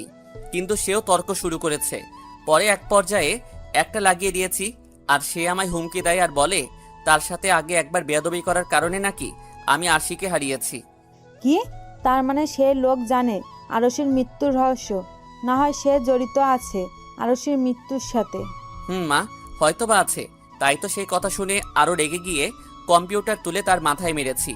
বাবা এসব করতে যাস না, শান্ত মাথায় কাজ নে তুই। মা, যা মাথা গরম করার তা করে ফেলেছি, সামনে আর করব না। ভালোই ভালোই সব বললে তো বললই, না হয় তাকে ছাড়বো না, আমি আবারও মেরে হসপিটাল পাঠাবো। আচ্ছা সেসব পরে দেখা যাবে, আগে যা ফ্রেশ হয়ে নিয়ে আমি শরবত বানিয়ে দিচ্ছি। ব্যাগ রেখে ফ্রেশ হয়ে এসে খাটের উপরে বসে আছি। মা কিছুক্ষণ পর শরবত করে এনে দিল। শরবত খেয়ে বিছানায় গা এলিয়ে দিয়ে রেস্ট করছি। দেখতে দেখতে কয়েকটা দিন কেটে গেল। আমি ঠিকঠাক মতন অফিস করতে লাগলাম, কিন্তু সেই অফিসার এখনো অফিসে আসেনি, কারণ মাথায় কড়াভাবে লেগেছে তার। দেখতে দেখতে আরো 10 দিন কেটে গেল। সেই অফিসার সুস্থ হয়ে অফিসে আসে। সে অফিসে এসেই নিজের কেবিনে চলে যায়, কিন্তু সে আমার সামনে আসে না, কারণ সে বুঝে গেছে আমি কোন জলের মাছ। তার মাঝে সেই ছটফটানি ভাবটাও আর নেই। আগে যেমন এসে পাওয়ার খাটানোর চেষ্টা করত, কিন্তু এখন আর সেসব করে না। কেবিনে এসে চুপচাপ বসে বসে অফিস করে পরে বাড়ি চলে যায়। কিন্তু আমি তার চালচলন দেখে বুঝে নিয়েছি যে সে আমার থেকে পালিয়ে পালিয়ে চলাফেরা করছে। আমিও তাকে আর কিছু বলি না, কারণ আমার এখনো সেই সময়টা আসেনি। আরো কয়েকটা দিন যাক, পরে ধরবো তাকে। এভাবে আরো কয়েকটা দিন কাটে। পরে একদিন তার কেবিনে গিয়ে ভিতর থেকে দরজা আটকে দিলাম। সে তো আমার এমন আচরণ দেখে ভয় শেষ। সে ভয়ে কাঁপতে কাঁপতে বলে, ভাই আপনি হঠাৎ আমার কেবিনে? আমি তো আর কিছু করিনি ভাই, আমি তো এখন আপনার পিছনেও লাগি না, কারণ আপনার রাগ সম্পর্কে আমার ধারণা হয়ে গিয়েছে। সেসব ঠিক আছে, তোর এমন পরিবর্তনের জন্যই এখন আর কিছু বলছি না, না হয় আবারও এসে তোকে কেলাতাম। আচ্ছা এখন এসব বাদ দে, আগে আমার সেই কথাটার উত্তর দে। সেদিন তুই বলেছিলি যে আমার বেয়াদবি করার কারণে আমি আমার আশিকে হারিয়েছি, সেই কথাটা মনে আছে কি? সেই কথাটার মানে কি? ভাই সেসব আমি এমনিই বলেছি। দেখ মাথা খারাপ করিস না, এবার কিন্তু মাথার উপরে তুলে আছাড় মারবো। ভাই সত্যি বিশ্বাস করেন, আমি সেই কথাগুলো এমনিই বলেছিলাম। আরশি ম্যামের মৃত্যুর সাথে আমার কোনো সম্পর্ক নেই। আমি সেদিন আপনার সামনে হিরো সাজার জন্য সেই কথাগুলো বলেছিলাম। তাছাড়া এসবে আমার কোনো হাতও নেই। আর আমি খামোখা আরশি ম্যামকে কেন মারতে যাব? তিনি আমার কি ক্ষতি করেছেন? ভাই বিশ্বাস করেন, সত্যি বলছি ভাই, আমি সেসব কিছুই করিনি। জাস্ট আপনার সামনে পার্ট নেওয়ার জন্য আরশি ম্যামের মৃত্যুর বিষয়টা থেকে ফায়দা লুটেছি। ভেবেছি সেসব বললে আপনাকে আঘাত করা যাবে। সত্যি বলছিস তো তুই এসব কথা? ভাই সত্যি বলছি। ঠিক আছে, যা বেঁচে গেলি, কিন্তু মনে রাখিস আরশির মৃত্যুর রহস্য আমি বের করবই। আরশির মৃত্যুর সাথে যদি কেউ জড়িত থাকে, তাহলে কিন্তু তার কিয়ামত আমি রটিয়ে দিব। সাবধানে থাকিস কিন্তু। ভাই সেসব কিছুর সাথে যদি আমার কিছুটা হলেও সম্পর্ক থাকে, তাহলে আপনি আমার বিচার করেন। মানুষটার কেবিন থেকে চলে আসলাম। ভিতরটা কেমন যেন হাই হতাশ করছে, কারণ এতদিন একটা আশা ছিল যে এই মানুষটা থেকে আরশির মৃত্যুর রহস্য খুঁজে পাবো, কিন্তু এখন দেখি এই মানুষটাও কিছু জানেন না। তবে আমি হাল ছাড়বো না, আমি আরশির মৃত্যুর রহস্য খুঁজে বের করবই। এইভাবে দীর্ঘ 11টা মাস কেটে গেল, কিন্তু আমি আরশির মৃত্যুর রহস্য খুঁজে বের করতে পারলাম না। এখন এসে নিজেকেই তুচ্ছ মনে হচ্ছে যে আমি মানুষটার মৃত্যুর রহস্য খুঁজে বের করতে পারলাম না। নিজেকে নিজের কাছেই অযোগ্য বলে মনে হচ্ছে। দেয়ালের সাথে পিঠ ঠেকিয়ে মুখ চেপে কান্না করছি মানুষটার জন্য। অবশ্য এই জিনিসটা আজ প্রথম নয়, রোজ রাতেই মানুষটার জন্য চোখের পানি ছেড়ে কান্না করি। একাকিত্ব সময়টাতে মানুষটার কথা চিন্তা করে কাটিয়ে দেই, কিন্তু মানুষটা আজ আমার কাছে নেই। মানুষটার চিন্তায় চিন্তায় এক প্রকারের মানসিক প্রতিবন্ধী হয়ে গিয়েছি আমি। উপরে দেখলে সবাই আমায় ঠিকঠাক দেখতে পাই, কিন্তু ভিতর থেকে পুরোপুরি তার উল্টো। আমি হেরে গেলাম নিজের কাছেই। আজ ভাঙাচোরা মনে আরও বেশি আঘাত লেগেছে, কারণ আজ আর মন সায় দিচ্ছে না। আজ আর মন বলছে না যে মানুষটার মৃত্যুর রহস্য আমি আর খুঁজে বের করতে পারবো। পুরোপুরি নীরব হয়ে গেলাম আমি। ইচ্ছে করছে নিজেকে উপরওয়ালার হাতে সঁপে দেই। তুমি আমায় নিয়ে যাও, আমার যে আর এত কষ্ট সহ্য হয় না। সেদিনের পর থেকে আকাশ নিজেকে চার দেওয়ালের মাঝে বন্দি করে ফেলে। মানুষটা কষ্টের পাহাড় বুকে নিয়ে যন্ত্রণায় কাতরাচ্ছে, আর অপরদিকে আরশি ইবনাতের সাথে পুরোপুরি মিশে গিয়েছে। তার মাঝে এখন আর আকাশের কোনো অস্তিত্বই অবশিষ্ট নেই। সে আর ইবানাত নদীর পাড়ে বসে আছে। আরশি ইবানাতের কাঁধে মাথা রেখে শুয়ে আছে। দুজনে মিলে প্ল্যান করছে কি করে তারা লাইফে আগাবে। তখনই আরশি ইবানাতকে বলে, না চলো আমরা দেশে ফিরে যাই, তারপর না হয় আমরা বিয়ে করে নেব, তারপর দুজন মিলে ছোট্ট একটা সংসার শুরু করব। সে তো যাবই, কিন্তু সেই মানুষটা এসে যদি তোমার সামনে দাঁড়ায় আবার, তখন তুমি কি করবে? কি আর করব, পা থেকে জুতো খুলে তার মুখে মেরে দিব, কারণ তার মতন ছোট লোক আমার ভালোবাসার যোগ্য না। সো তুমি টেনশন নিও না, আমি তোমাকেই বিয়ে করব। তাহলে ঠিক আছে, চলো আগামী পরশু আমরা দেশের জন্য রওনা হব। ঠিক আছে। আরশি আর সেই ইবানাত নামের ছেলেটা দেশে আসার প্ল্যান সাজিয়ে ফেলে। এদিকে রাতের বেলায় আকাশের কাছে একটা ফোন আসে। কে আপনি? আকাশ, তুই আমায় ভুলে গেছিস? আসলে আমার মনে পড়ছে না, কারণ আমার ভিতরটা অনেক দুর্বল হয়ে গিয়েছে। স্মৃতিশক্তিও কেমন যেন লোপ পাচ্ছে। আগের মতন সবকিছু মাথায় রাখতে পারি না এখন। আমি রাফি, যে তোর ক্লাসমেট ছিলাম। তোর সাথে আমার কত ঘনিষ্ঠ বন্ধুত্ব ছিল।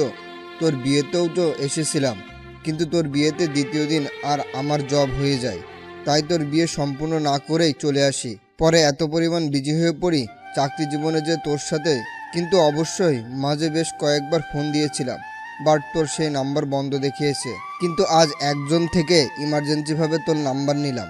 ও দোস্ত, কেমন আছিস? ভালো রে, তুই কেমন আছিস?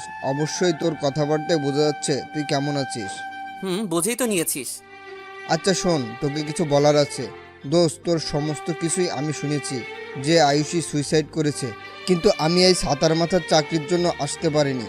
আর তুই ভালো করে জানিস আমার চাকরিটা কেমন। এয়ারপোর্টে জব করি, বেশিরভাগ সময় ওখানেই থাকতে হয়। ঈদে চাঁদের মাঝে মধ্যে বাড়ি গেলে যাই। আচ্ছা শোন, যেটার জন্য এত জরুরি তলব। বল, কি বলবি? দোস্ত, আমি একটু আগে আয়ুষী ভাবির মতো কাউকে দেখলাম অন্য একটা লোকের সাথে। আমি জাস্টিফাই করেছি তাদের, তারা দুজন থাইল্যান্ড থেকে এসেছে। কি সব বলছিস তুই? সে তো মারা গিয়েছে। তাহলে কিভাবে কি? হ্যাঁ রে ভাই, বিশ্বাস কর, একদম আয়ুষী ভাবির মতোই দেখতে। আর আমার চোখ কখনো কেউ ফাঁকি দিতে পারেনি। তাছাড়া মানুষটাকে তো আমি কম দিন ধরে চিনি না। তোর সাথে রিলেশন থাকা অবস্থাকালীন সময় থেকে মানুষটাকে আমি চিনি। সো মানুষটাকে চিনতে আমার ভুল হওয়ার কথা না। আরিফ, আমার তো বিশ্বাস হচ্ছে না এসব কথা। কারণ সে মরে গিয়ে ফিরে আসবে কি করে? তার লাশ তো পুলিশ শনাক্ত করেছে। তাহলে সে কিভাবে থাইল্যান্ড থেকে আসবে, তাও আবার একটা লোকের সাথে? আকাশ, তোর বিশ্বাস হচ্ছে না তো? দাঁড়া, আমি পিক দিচ্ছি। তোর এই নাম্বারে ইমো বা হোয়াটসঅ্যাপ চালু আছে? হোয়াটসঅ্যাপ আছে। ঠিক আছে, আমি সিসিটিভি থেকে ফুটেজ নিয়ে কয়েকটা ছবি তুলে তোকে পাঠাচ্ছি। আচ্ছা, ফোন রেখে দিলাম। 10 মিনিট পর আরিফ 3টা ছবি হোয়াটসঅ্যাপে পাঠালো। কি করে সম্ভব এটা?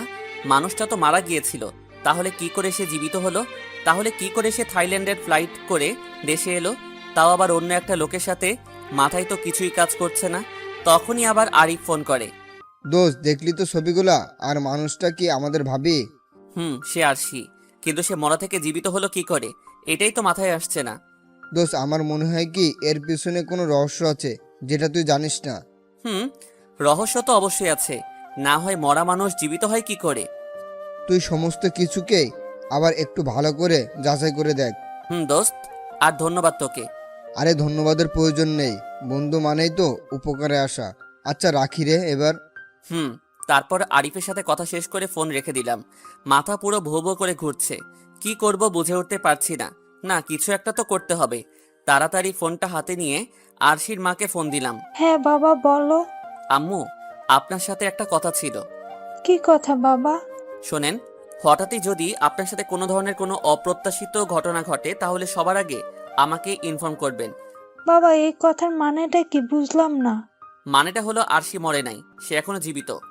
কি কি সমস্ত কথাবার্তা বলছো তুমি? পাগল হয়ে গেলে নাকি বাবা? যার লাশ মাটিতে শুইয়ে দিয়ে এসেছি আজ থেকে বছর খানেক আগে, সে কি করে আবার পুনরায় জীবিত হবে? আম্মু, সেটা হয়তো অন্য কারোর লাশ ছিল, তবে এটাই সত্যি, সে এখনো জীবিত। সে আজকে থাইল্যান্ডের একটা ফ্লাইটে করে কারোর সাথে দেশে এসেছে। আর সেই খবর আমাকে দিয়েছে আমার এক বন্ধু, সে এয়ারপোর্টে কাজ করে। সে আমায় কয়েকটা ছবি সহ পাঠিয়েছে, যেখানে আশিকে অন্য একটা লোকের সাথে দেশে আসতে দেখা গেছে। বাবা সমস্ত কিছু তো আমার মাথার উপর দিয়ে যাচ্ছে। প্লিজ তুমি তাড়াতাড়ি একটু খবর লাগাও। লাগাচ্ছি, আপনি টেনশন করবেন না। আপনার থেকেও আমার বেশি প্রয়োজন এখন আপনার মেয়েকে, কারণ অনেক কিছু জানার আছে তার থেকে। বাবা আগে ওকে খুঁজে বের করো। জি। ফোন রেখে দিয়ে তাড়াতাড়ি তড়িঘড়ি করে রুম থেকে বেরিয়ে গেলাম, কিন্তু রুম থেকে বেরোতেই মা সামনে পড়লো। কিরে, এত তাড়াহুড়োয় কোথায় যাচ্ছিস? তোমার কাছেই যাচ্ছিলাম। হঠাৎ এত তড়িগড়ি করে কেন? আর কি হয়েছে? কোনো কিছু লাগবে নাকি? না মা, কিছু বলার আছে। বল। মাকে সমস্ত কথা খুলে বললাম। আম্মু সাথে সাথে মাথায় হাত দিয়ে বসলো, আর ছবিগুলোও দেখালাম। বাবা এখন কি করবি? এত বড় চক্রান্ত কিভাবে কি? কি আর করব, খুঁজে বের করে প্রশ্নের উত্তর চাইবো আর তাকে ফিরিয়ে নিব। কিন্তু সে তো অন্য পুরুষের সাথে, হয়তোবা সে সেই মানুষের বিয়ে করে নিয়েছে। মায়ের কথা শুনে কলিজায় মোচড় দিয়ে উঠল। মা, সে সব আরশিকে পেলেই বলতে পারবো। তুমি শুধু একটু দোয়া করো, আমি যেন আমার আরশিকে ফিরে পাই। বাবা দোয়া সব সময়ই করি, তাছাড়া তোর এই কষ্ট আর নীরবে চোখের পানি ফেলা আমার আর সহ্য হয় না। নীরবে তোর সেই ফেলা চোখের পানি কারোর চোখে না পড়লেও আমার চোখে পড়ে। ইনশাল্লাহ তুই বৌমাকে ফিরে পাবি। মায়ের সাথে কথা বলে বাসা থেকে বেরিয়ে গেলাম। সব জায়গায় আরশির খোঁজ লাগিয়ে দিয়েছি। আরশির যত বন্ধু বান্ধবের সাথে আমার পরিচয় ছিল সবাইকে ওর বিষয়ে জানিয়েছি, বিশেষ করে তার আত্মীয় স্বজনদেরও। মোট কথা যাদের আমি চিনি তাদের সবাইকেই ইনফর্ম করা শেষ। বাসা থেকে বের হয়ে আমার পরিচিত অনেক জায়গায় আরশির খোঁজ করলাম। এয়ারপোর্টের আশেপাশে আরশির ছবি দেখে অনেক গাড়িওয়ালাকেও জিজ্ঞেস করেছি, কিন্তু কেউ এই কিছু জানে না। রাতে ক্লান্ত হয়ে বাসায় ফিরে এলাম। সারা শরীর দুর্বল হয়ে আছে আমার, চোখের কোণে ফোঁটা ফোঁটা পানি জমতে শুরু করছে। আরশির জন্য বিশাল একটা ভয় হচ্ছে, কারণ মায়ের কথা মতন যদি আরশি অন্যের জীবনে পা দিয়ে বসে, কান্নার মাত্রাটা আরো বেড়ে গেল। চোখের কিছুটা নোনা পানি বেয়ে বেয়ে ঠোঁটের পাশে এসে থেমেছে। চোখের জল কি পরিমাণ নোনা হতে পারে সেটা এই প্রথম উপলব্ধি করতে পারলাম। অধিক পরিমাণে নোনা লাগছে চোখের পানিগুলো। হয়তো কষ্টের পরিমাণ বেশি হলে চোখের পানির নোনা ভাবটাও একটু মাত্রাধিক হয়। তখনই ফোনটা বেজে ওঠে। অফিসের একজন কর্মচারী ফোন দিয়েছে আমায়। স্যার, কিছু কথা জানানো ছিল আপনাকে। কি কথা? স্যার, জানি না আপনি কি কারণে কয়েকদিন ধরে অফিসে আসছেন না, তবে আপনি যেদিন থেকে অফিসে আসছেন না সেদিন থেকে সেই অফিসারও অফিসে আসছে না। আমরা সকল কর্মচারী কাজের আগামাথা কিছুই বুঝে উঠতে পারছি না। কাজের সমস্ত ধারাবাহিকতা হারিয়ে ফেলেছি আমরা, কারণ আপনারা আমাদের নির্দিষ্ট পরিমাণ কাজ দিতেন আর আমরা সেগুলো করতাম, কিন্তু যা আপনারা না থাকায় করতে পারছি না। ঠিক আছে, আমি কাল সকালে অফিসে আসবো। ঠিক আছে স্যার। পরের দিন সকালে উঠে অফিসে চলে গেলাম। অফিসে গিয়ে সবাইকে কাজ বুঝিয়ে দিয়েছি। পরে এসে কেবিনে বসে আছি। প্রায় দুপুর হয়ে এসেছে। সকলকে কাজ বুঝিয়ে দিতে দিতে কেবিনে এসে বসে বসে ভাবছি সেই স্যারের কথা। হঠাৎ সে কোনো বলা কওয়া ছাড়া অফিসে আসছে না কেন? না, একটু ফোন লাগিয়ে দেখি। তিনার নাম্বার বের করে ফোন দিলাম, কিন্তু সে ফোন রিসিভ করলো না। একে একে অনেক কয়বার ফোন দিয়েছি, সে রিসিভই করেনি। এবার বিরক্তি কাজ করছে মানুষটার উপরে। ধুর বেটা, আসলে আসবি, না আসলে নাই। তোর চাকরি আমি খেয়ে দিব। তারপর দারোয়ানকে ডাক দিয়ে রেস্টুরেন্ট থেকে গিয়ে দুপুরে খাবার নিয়ে আসতে বললাম। একটু পর সে খাবার নিয়ে আসলো। স্যার, আপনার খাবার। আপনি খেয়েছেন? স্যার, এখনো খাওয়া হয়নি, খাবো। আচ্ছা, আপনি আপনার জন্যেও খাবার নিয়ে আসেন রেস্টুরেন্ট থেকে আমার নাম বলে, আমি টাকা পে করে দিব। না স্যার, ওইসবের কোনো দরকার নেই। আরে আপনি সংকোচ করছেন কেন? আমি তো আপনাকে বললাম খাবার নিয়ে আসতে, নাকি? ঠিক আছে স্যার, যাচ্ছি। দারোয়ান চলে গেল। আমি খাবারগুলো নিয়ে বসে বসে পাইচারি করছি। খাবারগুলো খেতে ইচ্ছে করছে না, কারণ মনটা অন্য জায়গায়। তাই খাবারের চাহিদাটা মরে গিয়েছে। তাও জোর করে 2 লোকমা খেয়ে খাবারগুলো সেভাবে রেখে দিলাম। বিকেলবেলায় অফিস টাইম শেষ করে গাড়িতে উঠব, তখনই আরশির এক কাজিন আমায় ফোন দেয়, যে কিনা রিহার ছোট বোন, নাম হচ্ছে তিন্নি। ভাইয়া, আপনার সাথে একটা কথা ছিল। কি কথা? আরশির খোঁজ পেয়েছো? না ভাইয়া, পাইনি। তবে অন্য একটা বিষয় জানানোর আছে আপনাকে। কি কথা বলো? ভাইয়া, রিহা আপু আজকে রাতে একটা লোককে বিয়ে করতে চলেছে। সে তো বেশ ভালো খবর। ভাইয়া, বেশ ভালো খবর না, খবরটা একদমই খারাপ। কারণ বাসার কেউই এই বিয়েতে রাজি নয়। আপু তাও তাকেই বিয়ে করতে চলেছে, কিন্তু বাসার মানুষ রাজি না থাকায় সে বাসা থেকে বেরিয়ে গেছে। আমি শুনতে পেয়েছি সে নাকি তার কিছু বন্ধু বান্ধবের সাহায্যে বিয়েটা করবে। তার বন্ধু বান্ধবরা তাকে সেই মানুষটার সাথে বিয়ে দেওয়ার জন্য ব্যাপক আয়োজনও করেছে। কিন্তু আমাদের কারোর এই মতামত নেই এই বিয়ের প্রতি। তাছাড়া আপু যাকে বিয়ে করতে চাচ্ছে তাকে তো দেখে আমার একদমই পছন্দ হয়নি। আচ্ছা, তোমার আপু যাকে বিয়ে করতে চাইছে তার কোনো পিক আছে? আছে, আমি আপনাকে দিচ্ছি। ঠিক আছে, দাও। আর সে যখন জোরপূর্বক চাইছে, তাহলে তোমরা তাকে বাধা দিও না, বিশেষ করে তুমি, কারণ তুমি ছোট মানুষ। বাধা দিতে গিয়ে পরে খারাপ হয়ে যাবে। আচ্ছা ভাইয়া। ঠিক আছে, তুমি সেই মানুষটার ছবি আমার হোয়াটসঅ্যাপে দাও। তারপর ফোন রেখে দিয়ে গাড়ি ড্রাইভ করছি। তিন্নি ছবি সেন্ড করে দিয়েছে আমার কাছে। গাড়িটা একটু সাইড করে ছবিটা দেখতে লাগলাম। তখনই দেখি সেই মানুষটার কেউ না, সেই মানুষটা হলো আমার অফিসের সেই অফিসার। মানুষটাকে দেখে মাথা তো পুরো নড়ে উঠল। কি করে সম্ভব এটা? রিহার সাথে আমার সেই অফিসারের সম্পর্ক কি করে? না, আজকে তাদের বিয়েতে যেতে হবে। তিন্নিকে আবার ফোন করে কিছু তথ্য নিলাম। তারপর বাসায় এসে পড়লাম। রাতের বেলায় রেডি হয়ে রিহার বিয়েতে চলে আসলাম, যেখানে যেতেই দেখি একটা বাড়ির ছাদে আয়োজন করা হয়েছে বিয়ের।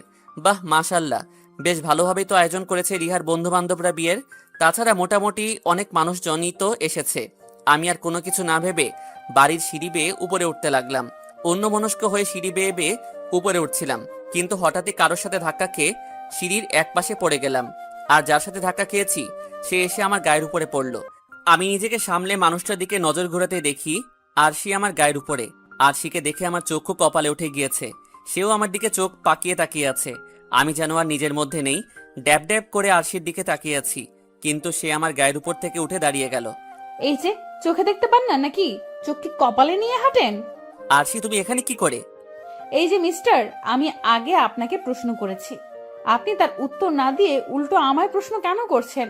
আসলে সরি, আমি দেখতে পাইনি। কিন্তু তুমি এখানে কেন? সেটা আপনার না জানলেও চলবে। আর সামনের বার চোখ খুলে চলাফেরা করবেন, না হয় কিন্তু ধরে নিব যে ইচ্ছে করেই নোংরামি গুলো করেছেন আপনি। পরে কিন্তু ইচ্ছা মতন অপমান করে দেব একদম। আর সে আকাশকে এইসব বলে সেখান থেকে হাঁটা দিয়ে নিচে চলে গেল। কিন্তু আকাশ এখনো ঠায় সেখানে দাঁড়িয়ে আছে। তার মাথা দিয়ে কোনো কিছুই যেন ঢুকছে না। হঠাৎ করে তার খেয়াল হয় আরশি নিচে চলে গেছে। তাই সেও আরশির পিছনে পিছনে নিচে যায় আর আরশি বলে চেঁচিয়ে ডাকতে থাকে, কিন্তু সে কোথাও আরশিকে দেখতে পায় না। না, যে করেই হোক মেয়েটাকে আমার খুঁজে বের করতে হবে। আমি আজ সারা রাত এই বিয়েতে থাকবো। আশা করি অবশ্যই তার সাথে দেখা হবে আবার আমার। তারপর সিঁড়ি বেয়ে উপরে চলে এলাম। রিহার বন্ধু বান্ধবরা সবাই মিলে রিহার বিয়ে উপভোগ করছে। আমি ছাদের এক কোনায় কিছু চেয়ার রাখা ছিল অতিথিদের জন্য, সেখানে গিয়ে চুপচাপ বসে পড়লাম। আমার আশেপাশে আরো কয়েকজন বসে আছে। সবাই সবার মতন বিয়েটাকে উপভোগ করছে, কিন্তু আমার ভিতরে প্রবল গতিতে তুফান বইছে। কলিজার ভিতরে ভয়ঙ্করভাবে মোচড় দিচ্ছে। মনে হচ্ছে যেন এখনই দম আটকে মরে যাব। চোখের কোণেই অনিচ্ছা সত্ত্বেও ফোঁটা ফোঁটা পানি এসে জমতে শুরু করেছে। এক পর্যায়ে সেটা নহরে পরিণত হয়ে গেল। নিজেকে সামলানোর আপ্রাণ চেষ্টা করছি, কিন্তু কোনোভাবেই নিজেকে সামলাতে পারছি না। তাই দৌড়ে চেয়ার থেকে উঠে পাশেই একটা ওয়াশরুম ছিল, সেটাতে চলে গেলাম। কল ছেড়ে হাতে কোষ করে পানি নিয়ে ইচ্ছে মতন চোখ মুখে মারতে শুরু করলাম। যাক, এবার আর কেউ হয়তো বুঝবে না। চোখের পানিও বন্ধ হয়েছে মোটামুটি। হাত মুখ ধুয়ে ফ্রেশ হয়ে ওয়াশরুম থেকে বের হব, তখনই দেখি কেউ একজন ওয়াশরুমে ঢুকছে। মানুষটাকে দেখেই আমার কেমন যেন পরিচিত মনে হচ্ছে। হ্যাঁ, এই মানুষটাকে কোথাও আমি দেখেছি। তখনই মনে পড়ল আরিফের দেওয়া সেই ছবির কথা, যেই ছবি এই লোক আর আরশি থাইল্যান্ড থেকে আসার সময় সিসিটিভিতে ধারণ করা হয়েছিল। মানুষটাকে দেখে বুকের ভিতরে ভূমিকম্পের মতন কম্পন করে উঠল। তার মানে লোকটা সত্যি আরশির কিছু হয়, না হলে সেই ফ্লাইটে করে আসার পর থেকে আরশির আশেপাশে থাকে কেন লোকটাও আমাকে দেখে কেমন যেন চোখ বড় বড় করে তাকিয়ে আছে। আমি তাড়াতাড়ি ওয়াশরুম থেকে বেরিয়ে গেলাম। আবারও এসে সেই চেয়ারটাতে বসেছি, যেখানে একটু আগে বসাছিলাম। ভিতরটা যেন ক্ষত বিক্ষত হয়ে যাচ্ছে লোকটাকে দেখার পর থেকে। ইচ্ছে করছে ছাদ থেকে লাফিয়ে নিজের প্রাণটা দিয়ে দেই, কিন্তু না, আমি এমনটা করব না, কারণ আরশির কাছ থেকে আমার অনেক কিছুই জানার আছে। চেহারা মলিন করে চোখ বুজে চেয়ারের উপর বসে আছি। তখনই পিছন থেকে কেউ একজন এসে আমার কাঁধে হাত রাখে। আমি চোখ খুলে মানুষটার দিকে তাকাতেই দেখি আমার কলিগ রিহাকে, যে কিনা আরশির চাচাতো বোন, আর আজকে তারই বিয়ে। আকাশ, তুই এখানে কি করছিস? তোকে তো আমি দাওয়াতও করিনি। আর তুই আমার বিয়ের খবর পেলি কি করে? কেউ একজন থেকে পেয়েছি, তাই এসেছি তোর বিয়েতে। কেন, আমি কি আসতে পারবো না নাকি তোর বিয়েতে? না, তা পারবি না কেন? অবশ্যই তুই আসতে পারবি, কিন্তু আমার কথা হচ্ছে তুই তুই কি এই বিয়েতে এসে কাউকে দেখেছিস? চোখ পাকিয়ে তাকিয়ে আছি রিহার দিকে, সেও আমার চোখের দিকে তাকিয়ে আছে। রিহার কথার কোনো উত্তর দেইনি আমি। সে আমার চোখের দিকে তাকিয়ে কিছু একটা বুঝতে পারলো, তাই সাথে সাথে সে আমার চোখ থেকে তার চোখ সরিয়ে ফেললো। অন্যদিকে নজর ঘুরিয়ে আবারও সেম প্রশ্নটা করে। আকাশ, তুই কি এই বিয়েতে অন্য কাউকে দেখেছিস? রিহা কি বলতে চাইছে তা কিন্তু শুরুতেই বুঝে গিয়েছি আমি। তোর একটা হাত দে তো রিহা। কেন, কি করবি? দে না। এই নে, ধর। রিহা আকাশের দিকে তার মেহেদি রাঙানো হাত এগিয়ে দেয়। তখনই আকাশ রিয়ার হাতটা ধরে তার বুকে রাখে আর বলে, কিছু অনুভব করছিস তুই? আকাশ রিয়ার হাত টেনে তার বুকে রাখার সেকেন্ড কয়েক ব্যবধানে রিয়ার টান দিয়ে আকাশের বুক থেকে তার হাত ছড়িয়ে নেয়। কারণ আর কিছুক্ষণ রাখলেই আকাশের ভিতর থেকে কলিজা, হৃৎপিণ্ড, ফুসফুস সমস্ত কিছুই বেরিয়ে তার হাতে চলে আসবে। আকাশের ভিতরে কি ভয়ঙ্কর রকমের তুফান বইছে সেটা তো তার বুকে হাত রেখে বুঝে গিয়েছে। আকাশ আবারও কাঁদতে শুরু করেছে। বেফাসভাবে আকাশের চোখে এক ফোঁটা পানি রিয়ার হাতের উপরে এসে পড়ে। তখনই রিয়া আবার বলে ওঠে, কলিজা, প্লিজ তুই এখান থেকে চলে যা। তোর দুটো পায়ে ধরি আমি। তোর মতো বন্ধু আমার লাইফে আর কোনোদিনও আসবে না। একটা সময় তোর সাথে আমার অনেক ভালো বন্ধুত্ব ছিল। একজনের কলিজা ছিলাম। এমন শক্ত বন্ধন ছিল আমাদের বন্ধুত্বের। হয়তো এখন নাই, কিন্তু তাও আমি তোকে সেই পুরনো কলিজার সম্পর্কের দোহাই দিয়ে বলছি, তুই প্লিজ চলে যা এখান থেকে। কারণ তুই সবটা সহ্য করতে পারবি না আকাশ। তোর দুটো পায়ে ধরি আকাশ, প্লিজ তুই চলে যা। রিহা, আমার জায়গায় তুই হলে চলে যেতে পারতি। তা না হয় পারতাম না, কিন্তু কলিজা তুই প্লিজ চলে যা এখান থেকে। আমি হয়তো তোর সাথে খারাপ আচরণ করেছি, কিন্তু তোর কষ্ট আর চোখের পানি কোনোদিনই আমার সহ্য হবে না। কারণ তোর কারণেই আমি দুনিয়ায় বেঁচে আছি। তোর শরীরের রক্ত দিয়েই আমার এই দেহ চলাচল করছে।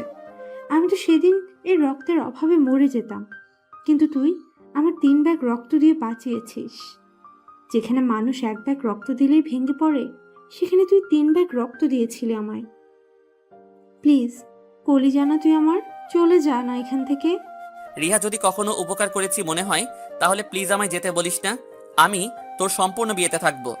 আকাশের উল্টো দোহাই শুনে রিয়ার মুখে তালা লেগে যায়। সে আর কোনো কথা না বলে চুপচাপ সেখান থেকে চলে যায়। আর আকাশ চুপচাপ চোখের পানি মুছে চেয়ারের উপরে বসে আসে। অনেকটা সময় ধরে বসে আছি। বসে থাকতে থাকতে বিরক্ত লাগছে, কিন্তু আরশির দেখা আর পেলাম না। তবে আমি জানি সে এই বিয়ে বাড়িতে অবশ্যই থাকবে। না, একটু গিয়ে বাহির থেকে ঘুরে আসি। বাহির থেকে কিছুটা সময় ঘোরাঘুরি করে আবার পরে আসবো দরকার হয়। যেই ভাবা সেই কাজ। সিঁড়ি বেয়ে নিচে চলে এলাম। নিচে এসে একা একা পায়চারি করতে লাগলাম, কিন্তু ভিতরের অস্থিরতা কোনোভাবেই কমাতে পারছি না। না, আজকেই স্মোক করব, দেখি তো পেইন কমে কিনা। রাস্তার পাশের একটা দোকান থেকে অনেক কয়টা সিগারেট নিয়ে হাঁটতে হাঁটতে খেতে লাগলাম। প্রায় ঘন্টাখানিক বাহিরে ছিলাম, সব কয়টা সিগারেটও খেয়ে নিয়েছি, কিন্তু বুকের ভিতরের পেইন বরাবরের মতোই রয়েছে। ধুর, কচু হয় এসব ছাইপাশ খেলে। বাহিরে থেকে এসব না খেয়ে বরং ছাদে চলে যাই। আবারও হাঁটতে হাঁটতে ছাদে চলে এলাম। ছাদে আসতে দেখি স্টেজের মধ্যে রিহা এবং আরশি বসে আছে, আর সেই লোকটাও আরশির পাশে বসে আছে। আরশির একদম গা ঘেঁষে বসে আছে সেই লোকটা। আরশি, রিহা এবং সেই লোকটা মিলে হাসাহাসি করছে। আরশির পাশে অন্য কাউকে দেখে কোনোভাবেই মনকে সান্ত্বনা দিতে পারছি না। আরো উতাল পাতাল শুরু করেছে ভিতরটা। আরশির দিকে এক নজরে তাকিয়ে আছি, আর তখনই রিহার এক বন্ধু স্টেজে গিয়ে স্পিকার হাতে নিয়ে বলে ওঠে, এই যে সম্মানিত অতিথিরা, আপনাদের জন্য একটা গুড নিউজ আছে। আগামী পরশু এই একই স্থানে আরেকটা বিয়ে হবে। বিয়ে কোণে হচ্ছে রিহার চাচাতো বোন, আর বর হচ্ছে মিস্টার ইবনাত চৌধুরী। ইবনাত চৌধুরী দীর্ঘ তপস্যার পরে তিনি আরশিকে নিজের করে পেতে চলেছেন। সো সবাই আবার আগামী পরশু ঠিক একই জায়গায় চলে আসবেন। এদিকে মাইকে এমন অ্যানাউন্সমেন্ট শুনে আকাশের বুকের ভিতরে যেন রক্তক্ষরণ হচ্ছে। সে আর টিকতে না পেরে সোজা স্টেজে গিয়ে আরশির হাত চেপে ধরে আর বলে, আরশি, কি কারণে তুমি এমন করছো আমার সাথে? আকাশের এমন আচরণে সবাই চমকে ওঠে, কিন্তু আরশি প্রচুর রেগে যায়। এই ছোট লোক, হাত ছাড় তুই। আরশি, আমার দোষটা কি সেটা তো বলবে তুমি। তোর কোনো দোষ নেই, দোষ হলো আমার যে আমি তোর মতন একটা ছোট লোককে ভালোবেসে বিয়ে করেছিলাম। এই যে দেখেছিস শিবনাথ, সে আমাকে অনেক আগে থেকেই ভালোবাসে, কিন্তু তাও আমি ভালোবেসে তোকে বিয়ে করেছি, কিন্তু তুই আমার জীবনটাকে নরক বানিয়ে দিয়েছিস পুরো। আরশি কি করেছি বলবে তো তুমি? আমার দোষটা কোথায়? তোর দোষ হলো তুই একটা ছোট লোক, তোর দোষ হলো তুই একটা দুশ্চরিত্র লোক, যা আমি আগে জানতাম না। আমি তোর দুশ্চরিত্র সম্পর্কে না জেনে তোকে বিয়ে করে নিয়েছিলাম, কিন্তু পরবর্তীতে তোর সেই দুশ্চরিত্র সামনে আসে। শুধু তোর কারণে এই ইবনাথকে কষ্ট দিয়েছি আমি। বহুকাল আগে থেকেই পাগলের মতো ভালোবাসে, তোর থেকেও ভালো পজিশন ছিল তার, কিন্তু আমি তোর পজিশন না দেখে তোকে বিয়ে করে নিয়েছি। যেখানে তুই একটা সাধারণ কোম্পানির ম্যানেজার, সেখানে সে একটা কোম্পানির মালিক, কিন্তু আমি তোর ভালোবাসায় তাকে ছোট করে মেপেছি। পরিশেষে সে আমায় না পেয়ে দেশ ছেড়ে চলে যায়। তার ভালোবাসা বুঝতে পেরে আমার অনেকটা সময় লেগে গিয়েছে। কি আছে ছোট লোক তোর? তুই তো ইবনাতের পায়ের সমানও না, কিন্তু তোর থেকে তার অবস্থান অনেক বড় হওয়ার পরেও তোকে আমি ভালোবেসে বিয়ে করেছি, কিন্তু তুই শেষমেশ কি করলি? আমার বোনের সাথে এই নোংরামি করার খেয়াল মাথায় আনলি। বিয়ের শুরুতে তো ভালোই ছিলি, কিন্তু পরে এসে যখন সময় দিস না তখন খারাপ লাগতো আমার, তাই তোর থেকে একটু দূরত্ব করে নিয়েছিলাম অভিমান করে, কিন্তু তুই সেটাকে অন্যভাবে কাজে লাগালি। তুই আমায় ছেড়ে আমার বোনের সাথে নোংরামো করতে চাইলি। ভাগ্যিস সে তোর হাত থেকে বেঁচে গিয়েছে কোনো না কোনো ভাবে। তখনই আমার বুঝে আসে তুই কেন তুই আমার থেকে তখন দূরে দূরে থাকতি। তুই যদি আমার আপন চাচাতো বোনের সাথে নোংরামি করার মতন খেয়াল মাথায় আনতে পারিস, তাহলে বাইরের কত মেয়ের সাথে বিছানায় যেতে পারিস তা আমার বোঝা হয়ে গিয়েছিল। তাই তোর থেকে একদম দূরে সরে গিয়েছি মৃত্যুর বাহানা করে। তাই তোর থেকে পালিয়ে ইবনাতের কাছে চলে গিয়েছি। শুরুতে তাকেও মানতে কষ্ট হয় আমার, কিন্তু সে আমায় ভালোবাসা দিয়ে তোর সমস্ত স্মৃতি ভুলিয়ে দিয়েছে। সো এখন দূরে গিয়ে মর তুই, আর আমার হাত ছাড়। আরশি তোমার কথা ভুল হচ্ছে, আমি ওসব করিনি। এই দুশ্চরিত্র লোক, একদম ধোয়া তুলসী পাতা সাজতে আসবি না। সোজা আমার চোখের সামনে থেকে দূর হ তুই। আরশি বিশ্বাস করো, আমি ওসব করিনি। সত্যি তোমার কথা ভুল হচ্ছে। এই রিহা, তুই একটু ওকে বুঝিয়ে বল না প্লিজ। রিহা চুপচাপ মাথা নিচের দিক করে রাখে, কিন্তু আরশি রেগে গিয়ে সকলের সামনে পা থেকে জুতো খুলে আকাশের গালে মেরে দেয়। কুকুরের বাচ্চা, এটারই যোগ্য তুই। তোর কারণে আজ আমার পরিবার হারিয়েছি, কারণ তোকে ভালোবেসে পরিবারের দেখা ছেলেকে রিজেক্ট করেছিলাম, কিন্তু তোর এই নোংরা মন মানসিকতা সম্পর্কে জানার পর পরিবারের সামনে মুখ দেখানোর মতো সাহস করতে পারিনি। তাই এমন প্ল্যান করে তোর থেকে পরিবার থেকে চিরতরে দূরে সরে গিয়েছি। আরশি আমায় জুতো দিয়ে ইচ্ছে মতন মারো, সমস্যা নেই, কিন্তু বিশ্বাস করো সেসব আমি করিনি। প্লিজ তুমি আমায় ছেড়ে ওই লোককে বিয়ে করিও না। আরশি, আমি তোমায় ছাড়া থাকতে পারবো না। আরশি, আমি তোমায় অন্য লোকের হতে দেখতে পারবো না। প্লিজ তুমি আমায় ফিরিয়ে দিও না। দরকার হয় আমি তোমার পায়ের সামনে কুকুরের মতন পড়ে থাকবো। তুমি আসতে যেতে আমার শরীরে তোমার পা দিয়ে আঘাত করো, তাও প্লিজ আমায় ছেড়ে অন্য কাউকে বিয়ে করিও না তুমি। প্লিজ আরশি, আমায় এত বড় শাস্তিটা দিও না। আমি তোমায় ছাড়া বাঁচতে পারবো না আরশি। এই ছোট লোক, দেখ একদম রাগ উঠে যাচ্ছে কিন্তু আমার। তুই আমার হাত ছাড়। তোর ওই নোংরা হাত দিয়ে একদম আমার শরীর স্পর্শ করবি না তুই। আরশি, তুমি আমায় ফিরিয়ে না নেওয়া পর্যন্ত তোমার হাত আমি ছাড়বো না। তুই ছাড়বি তো তোর 14 গোষ্ঠী ছাড়বে। আরশি আবার সেই জুতো দিয়ে আকাশের গালে বেশ কয়েকটা বাড়ি লাগিয়ে দেয়, কিন্তু আকাশ তার হাত ছাড়ে না। সে ফুপিয়ে কান্না করতে থাকে আরশির আচরণে। ঠিক সেই সময় ইবানত নামক লোকটা এসে আকাশের কোমরে একটা লাথি দিয়ে বসে, আর আকাশ আরশির হাত ছেড়ে সাথে সাথে মাগো বলে চিৎকার দিয়ে মাটিতে বসে পড়ে। কত বড় বেয়াদব ছেলে তুই যে আমার ভবিষ্যৎ স্ত্রীর গায়ে তুই হাত তুলতে পারিস? আকাশ কোনো উত্তর দেয় না লোকটার কথায়, তবে সে আরশির কাছে কান্না করতে করতে একটা কথা বলে। আরশি, তোমায় ছাড়া আমি মরে যাব। বিশ্বাস করো, মরে যাব আমি। তুই মরে গেলে মরে যা। তোর মতো নোংরা মানুষ দুনিয়ার জন্য একটা বোঝা। সো মরে যা তুই। তোর জন্য বিন্দু পরিমাণও কষ্ট হবে না আমার। আকাশ আরশির এমন শক্ত কথা শুনে কান্না করতে করতে কোনোভাবে মাটিতে থেকে উঠতে দাঁড়ায়। তার কোমরে খুব জোর লেগেছে। তারপর ধীরে ধীরে হাঁটতে হাঁটতে বিয়ে বাড়ি ত্যাগ করে। রাত বাজে 1টা। সে বাসায় এসে পৌঁছইছে। তার চোখে মুখে পানি। তার মা ঘুমিয়ে গেছে। সে বাসায় এসে কলিং বেল চাপায়। তার ছোট বোন এসে দরজা খুলে দেয়, কিন্তু তার ছোট বোন তার চেহারার এমন বিভৎস অবস্থা দেখে বলে ওঠে, ভাইয়া, কি হয়েছে তোমার? কিছু হয়নি রে বোন। তাহলে তোমার চোখ মুখ এমন দেখাচ্ছে কেন? আরে বাদ দে ওসব কথা। তুই আগে আমায় একটু রুমে দিয়ে আয়, আমার কোমরে অনেক ব্যথা করছে। আকাশের কথা মতন তার বোন তাকে রুমে দিয়ে আসে। মা কি করছে রে? মা তো ঘুমিয়ে গেছে সেই কবে। আমি না তোমার আসার জন্য জেগে আছি। ও আচ্ছা, তোকে একটা কথা বলি। বলো। আমি যদি কোথাও হারিয়ে যাই তোর কি খুব কষ্ট হবে?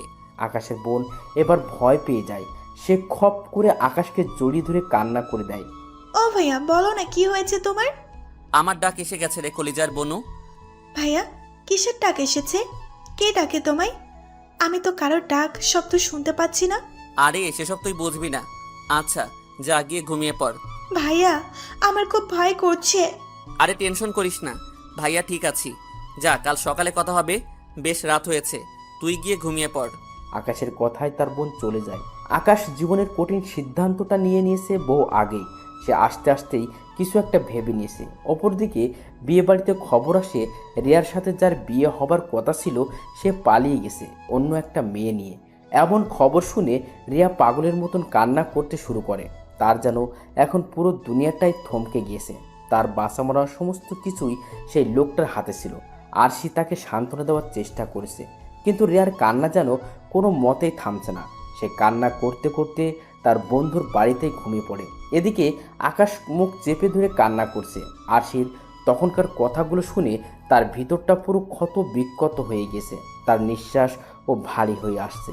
সে ঠিকভাবে নিঃশ্বাসও নিতে পারছে না, এতটা কষ্ট হচ্ছে তার। না, আমার কিছু একটা করতে হবে। এত কষ্ট বহন করে হয়তো মরে যাব আমি, কিন্তু সেইটুকু সময়ও আমার সহ্য হচ্ছে না। কারণ এত পরিমাণ যন্ত্রণা বুকে পুষে নিয়ে বাঁচা যায় না। বহুকাল আগে দেখা সেই স্বপ্নটাকেই আজ সত্যি করে দিব। কপালে যেহেতু লেখা আছে কাফনের সেই সাদা কাপড়, তাহলে ভুড়ি ভুড়ি যন্ত্রণা বুকে নিয়ে খামোখা বেঁচে থেকে কেন নিব ফাপড়? এর থেকে ভালো নিজের অস্থি ভাসিয়ে দেই নদীর স্রোতের ভেলায়।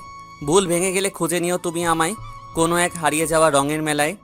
হয়তো সেদিন তুমি আমায় অশ্রু ভরা চোখে খুঁজবে সারাবেলা, কিন্তু তখন সময় ফুরিয়ে যাবে, বন্ধ হয়ে যাবে ফিরে আসার সমস্ত লীলা খেলা। অপরদিকে সকাল হয়ে গেছে। রিহা পাগলের মতন কান্না করতে করতে সেই যে ঘুমিয়ে গেছে, সেই ঘুমেই সকাল হয়ে গিয়েছে। হঠাৎই রিহার ফোনে রিহার ছোট বোন তিন্নি ফোন করে, কিন্তু রিহা ঘুম। তখনই আরশি ফোনটা রিহার কাছে এনে তাকে ডাক দেয়। আরশিও এই রুমে ঘুমিয়েছে, কিন্তু সকাল হতেই সে ঘুম থেকে উঠে গিয়েছে। এই রিহা আপু, ওঠ না, তোর ছোট বোন তোকে ফোন দিয়েছে। নে ওঠ, কথা বল। রিয়া চোখ কসলাতে কসলাতে ঘুম থেকে উঠে আরশির হাত থেকে ফোনটা নেয়। আছি জাহান্নামের চৌরাস্তায়, তোরা তো দরকার কেন? আপু প্লিজ এভাবে বলিস না। আচ্ছা যা, তুই কোথায় আছিস সেটা বলতে হবে না, কিন্তু তুই যেখানেই আছিস তাড়াতাড়ি আকাশ ভাইয়ের বাসায় চলে আয়। অনেক ভয়ঙ্কর একটা ঘটনা ঘটে গেছে এখানে। মানে কি তিন্নি, কি ভয়ঙ্কর ঘটনা ঘটেছে? আকাশ ভাই সুইসাইড করেছে। তাকে সবাই ধরাধরি করে হসপিটাল নিয়ে গেছে, কিন্তু সবাই বলছে তেনার নিঃশ্বাস চলছে না, হয়তো তিনি আর বেঁচে নেই। অনেক ভয়ঙ্কর স্টেপ নিয়েছে ভাইয়া, তুই তাড়াতাড়ি আকাশ ভাইয়ের বাসায় আয়। কি কি বলিস তুই এসব? সে কি করেছে? সে ছুরি দিয়ে শুরুতে নিজের পেটের মধ্যে অনেক কয়বার আঘাত করেছে, পরে ফ্যানের সাথে দড়ি বেঁধে সেটাতে নিজের শরীরটাকে ঝুলিয়ে দিয়েছে, কিন্তু ভাগ্যক্রমে সেই ফ্যানটা ঝুলে নিচে পড়ে গিয়েছে। সকালবেলা যখন ভাইয়ার আম্মু রুমে আসে তখন এসে দেখে ভাইয়া মাটির উপরে পড়ে আছে, আর তিনার পেটের ভেতরে অনেকখানি অংশ সেই ক্ষত দিয়ে বেরিয়ে আছে। পরে তিনি চিৎকার করে আশেপাশের মানুষকে ডেকে আনে, আর পরে আমরাও খবর পেয়ে চলে এসেছি। রিয়া তিন্নির মুখে এমন কথা শুনে সজোরে চিৎকার করে ওঠে আর কান্না করতে আরম্ভ করে। রিয়ার চিৎকার শুনে আরশি অনেক ভয় পেয়ে যায়। আর সে আকাশ আর নেই, সে সুইসাইড করেছে। সে সুইসাইড করেছে তো কি হয়েছে, আরো ভালোই না হয়েছে। দুনিয়ার বুক থেকে একজন কুলাঙ্গার কমে গিয়েছে। আশি তুই জানিস না তুই কি বলছিস। বিশ্বাস কর, তুই জীবনের সবচেয়ে মূল্যবান জিনিসটা হারিয়ে ফেলেছিস। যা, তুই সারা জীবন কান্না করলেও আর ফিরে পাবি না। বিশ্বাস কর, আকাশের কোনো দোষ নেই রে। মানে কি? মানেটা হলো সমস্ত দোষ আমার আর সেই মানুষটার, যে কিনা গতকাল রাতে আমার সাথে চিট করে পালিয়ে গিয়েছে অন্য মেয়ে নিয়ে। আপু কি সব বলছিস তুই এসব? হ্যাঁ রে, সত্যিই বলছি আমি। আকাশের কোনো দোষ নেই। পাগলটা তোকে অন্ধের মতন ভালোবাসতো, কিন্তু দোষটা ছিল সে আরিয়ানের, যার সাথে কিনা আজ আমার বিয়ের হওয়ার কথা। সে তোর পেছনে বহুকাল আগে থেকেই লাগে, কারণ সে নাকি তোকে একবার কোথায় যেন দেখেছে, পরে নাকি তোকে আর তার ভালো লেগে যায়, তারপর থেকে তোর পিছু নেয়। সে তোর পিছু নিতে গিয়ে যখন দেখে তুই বিবাহিত, পরে সে আমায় হাত করে, আমাকে তার প্রেমের জালে ফাঁসায়। আমি জানতাম না সে আমার সাথে নাটক করছে, তবে পরে আমি সেটা জেনে যাই। কিন্তু যখন তাকে আমি ছাড়তে পারছিলাম না, কারণ তাকে অল্প সময়ের মাঝে অনেক বেশি ভালোবেসে ফেলেছিলাম আমি, কিন্তু সে আমায় ছেড়ে চলে যেতে চায়। তাকে আটকালে সে তোর কথা বলে, সে তোকে, যে তোকে তার চাই। আর আমি তখন তাকে ভালোবেসে জিম্মি হয়েছিলাম। সে আমায় বলে তুই তার না হলে কারোর হতে দিব না। আর সেই সময়টাতে নাকি আকাশ তাকে একবার থাপ্পড় মেরেছিল, তাই সে আকাশের উপরে রিভেঞ্জ উঠাবে, সে আকাশের থেকে প্রতিশোধ নিবে। পরে সে একটা প্ল্যান করে যে আকাশকে তোর কাছে খারাপ বানাবে, তাই সে আমায় বলে আকাশের সাথে জোর করে ওসব করতে, তাহলে সে আমায় বিয়ে করবে। পরে আমি তার কথা মতন আকাশকে বাড়িতে নিয়ে গিয়ে ওসব করতে চেষ্টা করি, আর ওসব করার আগে বাসায় ক্যামেরা লাগিয়ে রাখি, কিন্তু সে কোনোভাবেই ওসব করতে রাজি হয় না, বরং বন্ধুত্বের সম্পর্ক নষ্ট করে দিয়ে চলে যায় আমার অমন আচরণে। পরে তাকে জোর করে যেটুকু কাছে টেনেছি তার ভিডিও ক্লিপ আমরা তোকে দিয়েছি। পরে তুই তাকে ভুল বুঝে দূরে সরে যাস আর আমার কাছে এসে কান্না করিস। পরে আমি ইবনাদের সাথে যোগাযোগ করে তোকে ভুলভাল বুঝিয়ে তার কাছে পাঠিয়ে দেই, কারণ সে তোকে অনেক আগে থেকেই ভালোবাসে। আর তখন তাছাড়া কোনো উপায় এই ছিল না আমার কাছে, কারণ তুই দেশে থাকলে আরিয়ান আমায় কখনো বিয়ে করবে না, সে তোর পেছনেই পড়ে থাকবে। তাই তোকে বাহিরে চলে যাওয়ার প্ল্যানটা বলে বোঝাতে থাকি। তখন তোর ভেতরেও রাগ অভিমান ছিল আকাশকে নিয়ে, তাই তুই আমার কথার মতন রাজি হয়ে যেখানে চলে যাস। আর এসব বিষয়ে আরিয়ান তেমন কিছুই জানতো না। তোকে নিয়ে মৃত্যুর প্ল্যান করায় সবাই যেমনটা জেনেছে যে তুই মরে গিয়েছিস, সেও ঠিক তেমনটাই মনে করেছে। পরে আজ 1 বছর ধরে বুঝিয়ে তাকে লাইনে এনেছি বিয়ের জন্য। আর তুই যে এখনো বেঁচে আছিস বা এই বাড়িতে আছিস সে জানে না, কিন্তু তারপরেও সে আমায় ছেড়ে পালিয়ে যায়, কারণ তার চরিত্রের সমস্যা আছে। তার আগেও একটা বউ ছিল, কিন্তু সে সেটাকে ছেড়ে দিয়েছে, কিন্তু আমি তার ভালোবাসায় আটকে গিয়ে এইসব করেছি। আর তার ফলে আজ একটা মানুষের প্রাণ চলে গেল। বিশ্বাস কর আসি, আকাশের কোনো দোষ নেই রে, মানুষটা তোকে নিজের থেকেও বেশি ভালোবাসতো রে আসি। আরশি রিয়ার মুখ থেকে এই সমস্ত সত্য কথা শুনে মাথায় হাত দিয়ে ফেলে। আকাশের মতন তার ভিতরেও ভয়ঙ্কর তুফান বইতে শুরু করেছে। সেও আকাশের নাম বলে চিৎকার করে কান্না করতে শুরু করে, তার সাথে রিয়াও কাঁদছে। বোন, আমার মাফ করে দে রে। আমি আকাশের কাছে যাব, আমাকে আকাশের কাছে নিয়ে চল। তুই গাড়ি করে আকাশের বাড়ি চলে যা, আমি সেই বাড়িতে যেতে পারবো না। এত জঘন্য কাজ করার পর কাউকেই মুখ দেখানোর মতন অবস্থায় নেই আমি। আরশি তাড়াতাড়ি রিহার কাছ থেকে উঠে পড়ে। তারপর যখনই বাসা থেকে বের হবে তখনই ওপর পাশের একটা রুম থেকে ইবনত আসে। সেও গতকাল রাত থেকে এই বাড়িতে রয়েছে। সে এসে আরশির হাত ধরে বলে, আরশি কোথায় যাচ্ছ তুমি? আর একটু আগে তোমার চিৎকারের আওয়াজ শুনতে পেলাম আমি, কি হয়েছে তোমার? তখনই আরশি ঠাস করে ইবারতের গালে থাপ্পড় মেরে দেয়। এই জানোয়ারের বাচ্চা, হাত ছাড়। তুই আমার কলিজার গায়ে কাল রাতে লাঠি মেরেছিস। তার থেকে বড় কথা, আমার জীবনের এত বড় অন্ধকার নামার পেছনে তোরও কোনো না কোনোভাবে হাত রয়েছে। সো হাত ছাড় তুই, আমি বাড়ি যাব। আরশি হ্যাসক্যার টান দিয়ে ইবানত থেকে তার হাত ছাড়িয়ে নেয়। পরে সে একটা গাড়ি নিয়ে আকাশের বাড়িতে চলে যায়। সেখানে যেতে দেখে পুরো বাড়িতে কান্নার রোল পড়ছে। সবাই আকাশের জন্য কান্নাকাটি করছে। সেই সবার মধ্যে আরশির মাও রয়েছে, তিনিও আকাশের জন্য চোখের পানি ছেড়ে কান্না করছেন।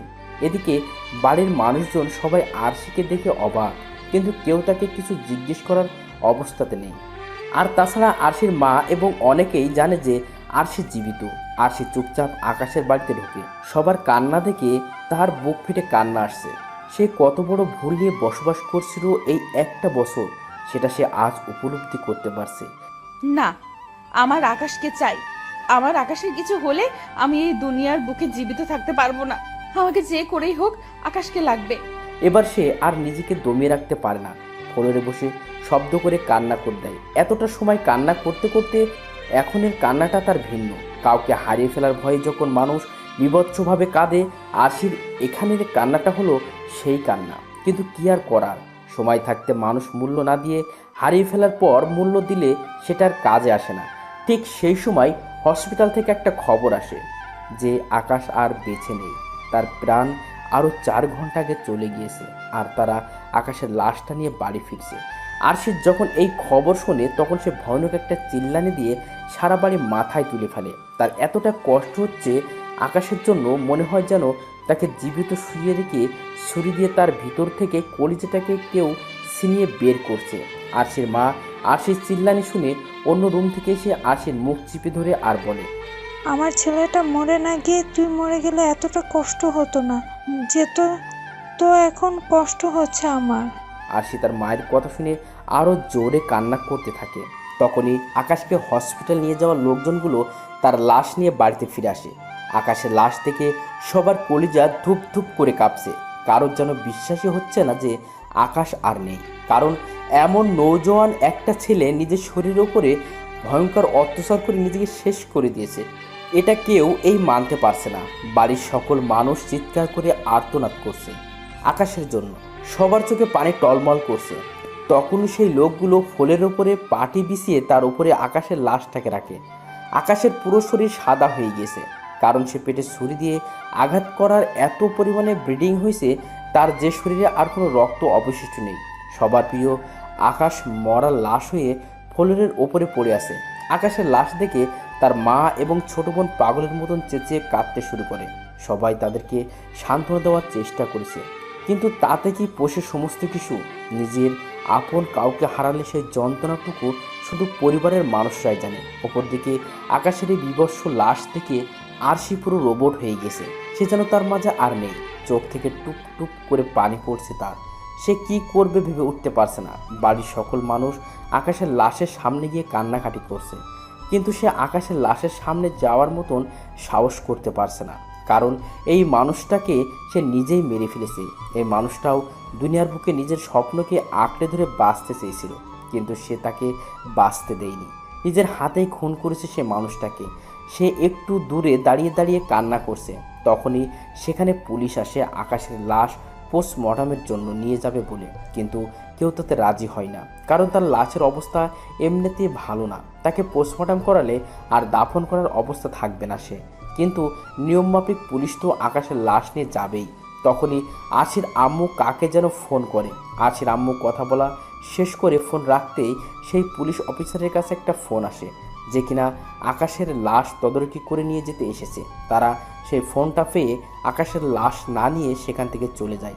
আরশির আম্মু একদম গোড়া মতন ফোন দিয়েছে। এদিকে সবাই আকাশের লাশের পাশে বসে কান্না করতে ব্যস্ত, বিশেষ করে আকাশের আম্মু, কারণ তার ছেলের এমন ভয়ানক মৃত্যু তিনি মেনে নিতে পারছেন না। এদিকে আরশিও দাঁড়িয়ে দাঁড়িয়ে কান্না করছে। ঠিক তখনই আকাশের ছোট বোন কান্না করতে করতে এসে আরশির হাতে একটা ভাঁজ করা সাদা কাগজ ধরিয়ে দেয় আর বলে, সকালবেলায় টেবিলের উপরে এই কাগজটা রাখা ছিল, আর সেটার পাশে ছোট্ট করে আলাদা আরও একটা কাগজ ছিল, যার মাঝে লেখা ছিল এই কাগজটা যেন তোমার হাতে বুঝিয়ে দেওয়া হয়। আমি সেই ছোট্ট কাগজটা ফেলে দিয়েছি, আর তোমার কাছে পৌঁছে দেওয়া জিনিসটাই তোমার হাতে তুলে দিয়েছি। ভাবি, আমি জানি না ভাইয়া কেন এভাবে সুইসাইড করেছে, কিন্তু আমি জানি যে এর সাথে তোমার কোনো না কোনোভাবে সংযুক্ত রয়েছে। আর যদি তাই হয় তাহলে মনে রেখো ভাবি, আমার আর আমার মায়ের বদদোয়া সারা জীবন তোমার জন্য বরাদ্দ থাকবে, কারণ আমার ভাই একটা মাটির মানুষ ছিল। আমার এই ছোট্ট জীবনে তার কোনো ভুল আমার চোখে পড়েনি। আর কাল রাতে জানি না কি হয়েছে, কিন্তু আমার ভাইটার চোখে মুখে কাল রাতে আমি এক ভয়ানক কষ্টের ছাপ দেখেছি। কিন্তু আমি বুঝতে পারিনি যে কাল রাতটাই আমার ভাইয়ের শেষ রাত হবে এই পৃথিবীতে।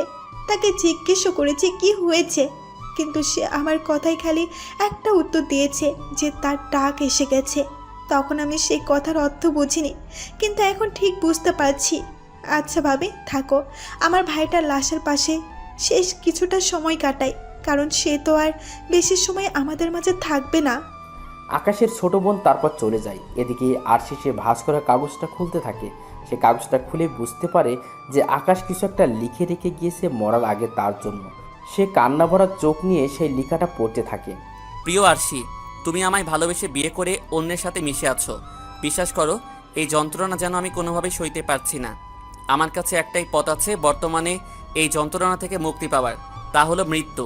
জানো, চিঠিটা যখন লিখছি তখনই কিন্তু মৃত্যুর ফাঁদে পা দিয়ে দিয়েছি আমি। নিজের পেটের মাঝে অনেক কয়বার ছুরি চালিয়েছি একটু আগে। তুমি চিঠি পড়তে পড়তে যখন নিচে যাবে তখন তার প্রমাণ পেয়ে যাবে তুমি, কারণ সেখানে আমার শরীরে রক্ত দিয়ে ছোট করে তোমার নামটা লিখেছি আমি।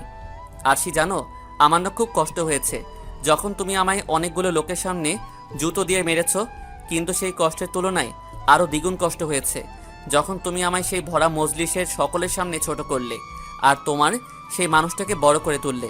আরশি, কেন তুমি এমনটা করলে? ভালোই তো বেসেছিলাম তোমায় আমি, তাও কেন আমায় তুমি এভাবে মৃত্যুর মুখে ঠেলে দিলে?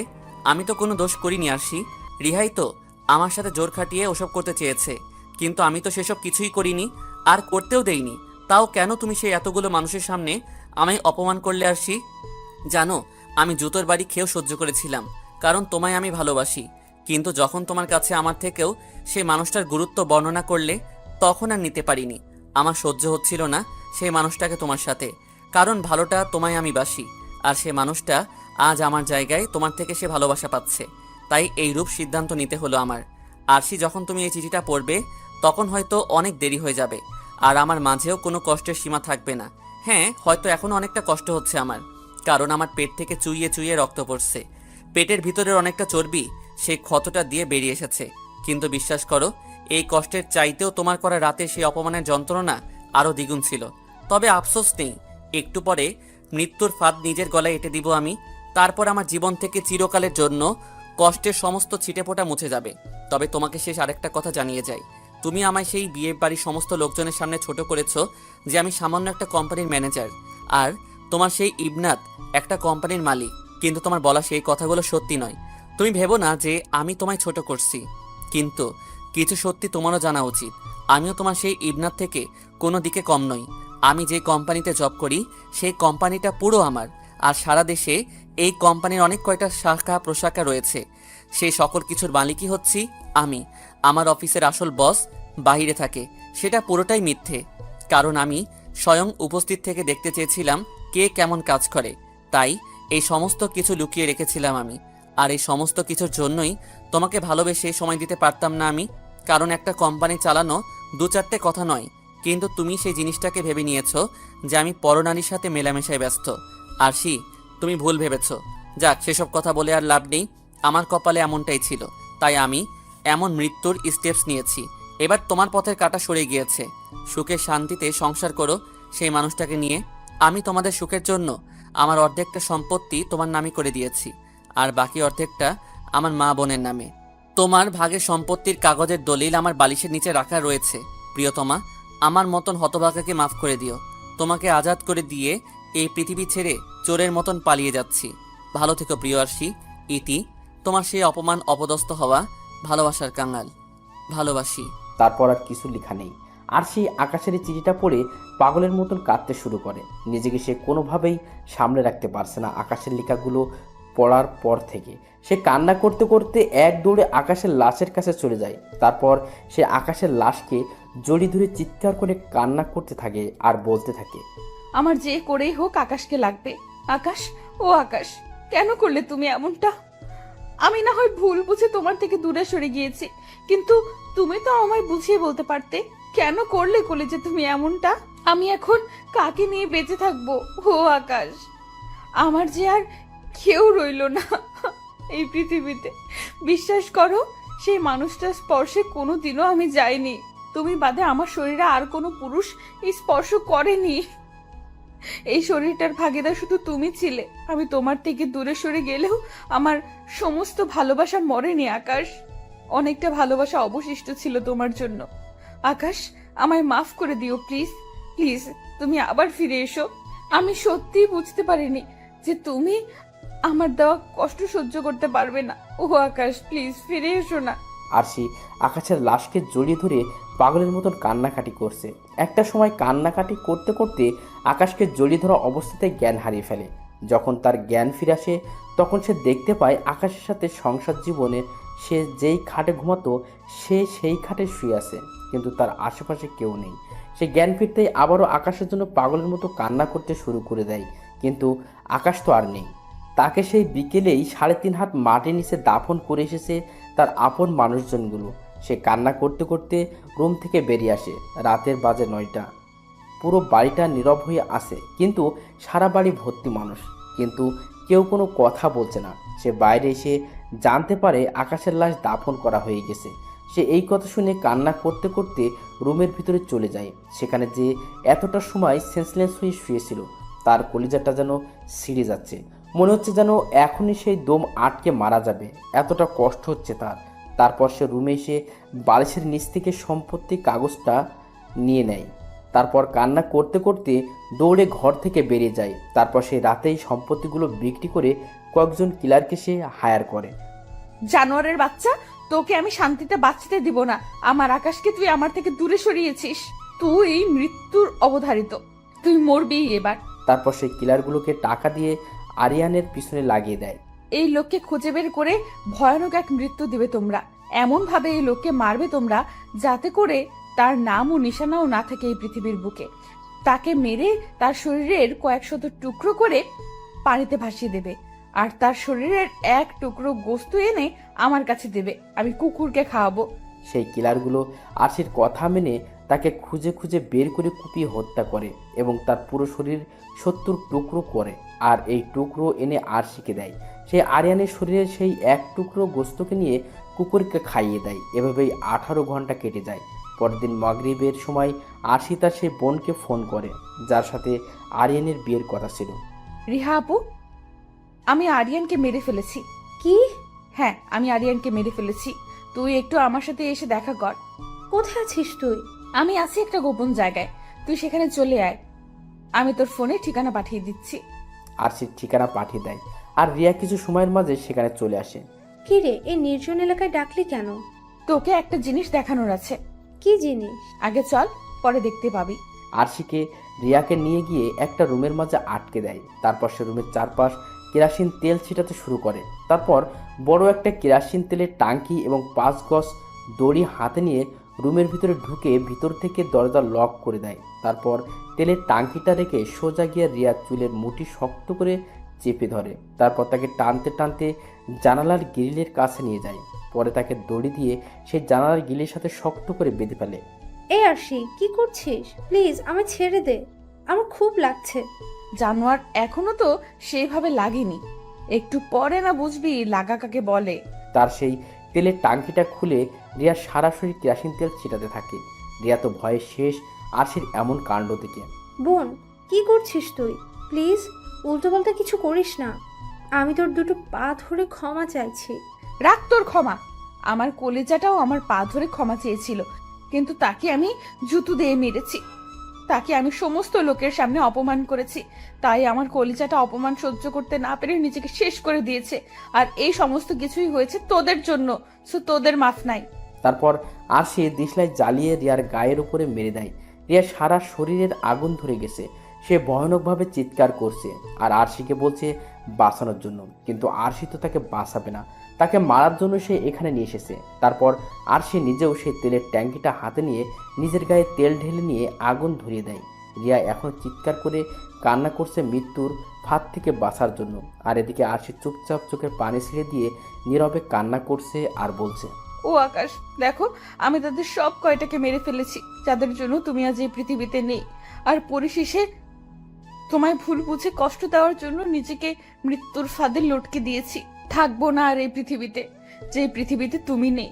থাকবো না আর এই বিষাক্ত দুনিয়ায়, যে দুনিয়ায় তোমার মতন ভালো মানুষ স্বপ্ন নিয়ে টিকে থাকতে পারেনি। কলিজা, তুমি তো উপর থেকে তাকিয়ে তাকিয়ে সবটাই দেখছো। এবার অন্তত রাগ করে থেকো না আমার উপর। জ্বালিয়ে দিয়েছে এই জঘন্য শরীরটাকে, কারণ তুমি নামক বেঁচে থাকার উৎসটা যে এই দুনিয়াতে আর নেই। এবার শুধু একটাই চাওয়া উপরওয়ালার কাছে, পরপারে যেন তুমি আমাদেরকে একত্রে মিলিয়ে দিও। এসব বলতে বলতেই আরশির শরীর থেকে রুহটা বেরিয়ে যায়। ওদিকে রিয়ার প্রাণ সেই বহু আগেই চলে গেছে। পরের দিন পুলিশ এসে রিয়া আর আরশির জ্বলে পুড়ে যাওয়া দুটো লাশ উদ্ধার করে। শেষ হয়ে গেছে দুটো মানুষের জীবন, শেষ হয়ে গেছে ভালোবাসার এক গল্প কথা।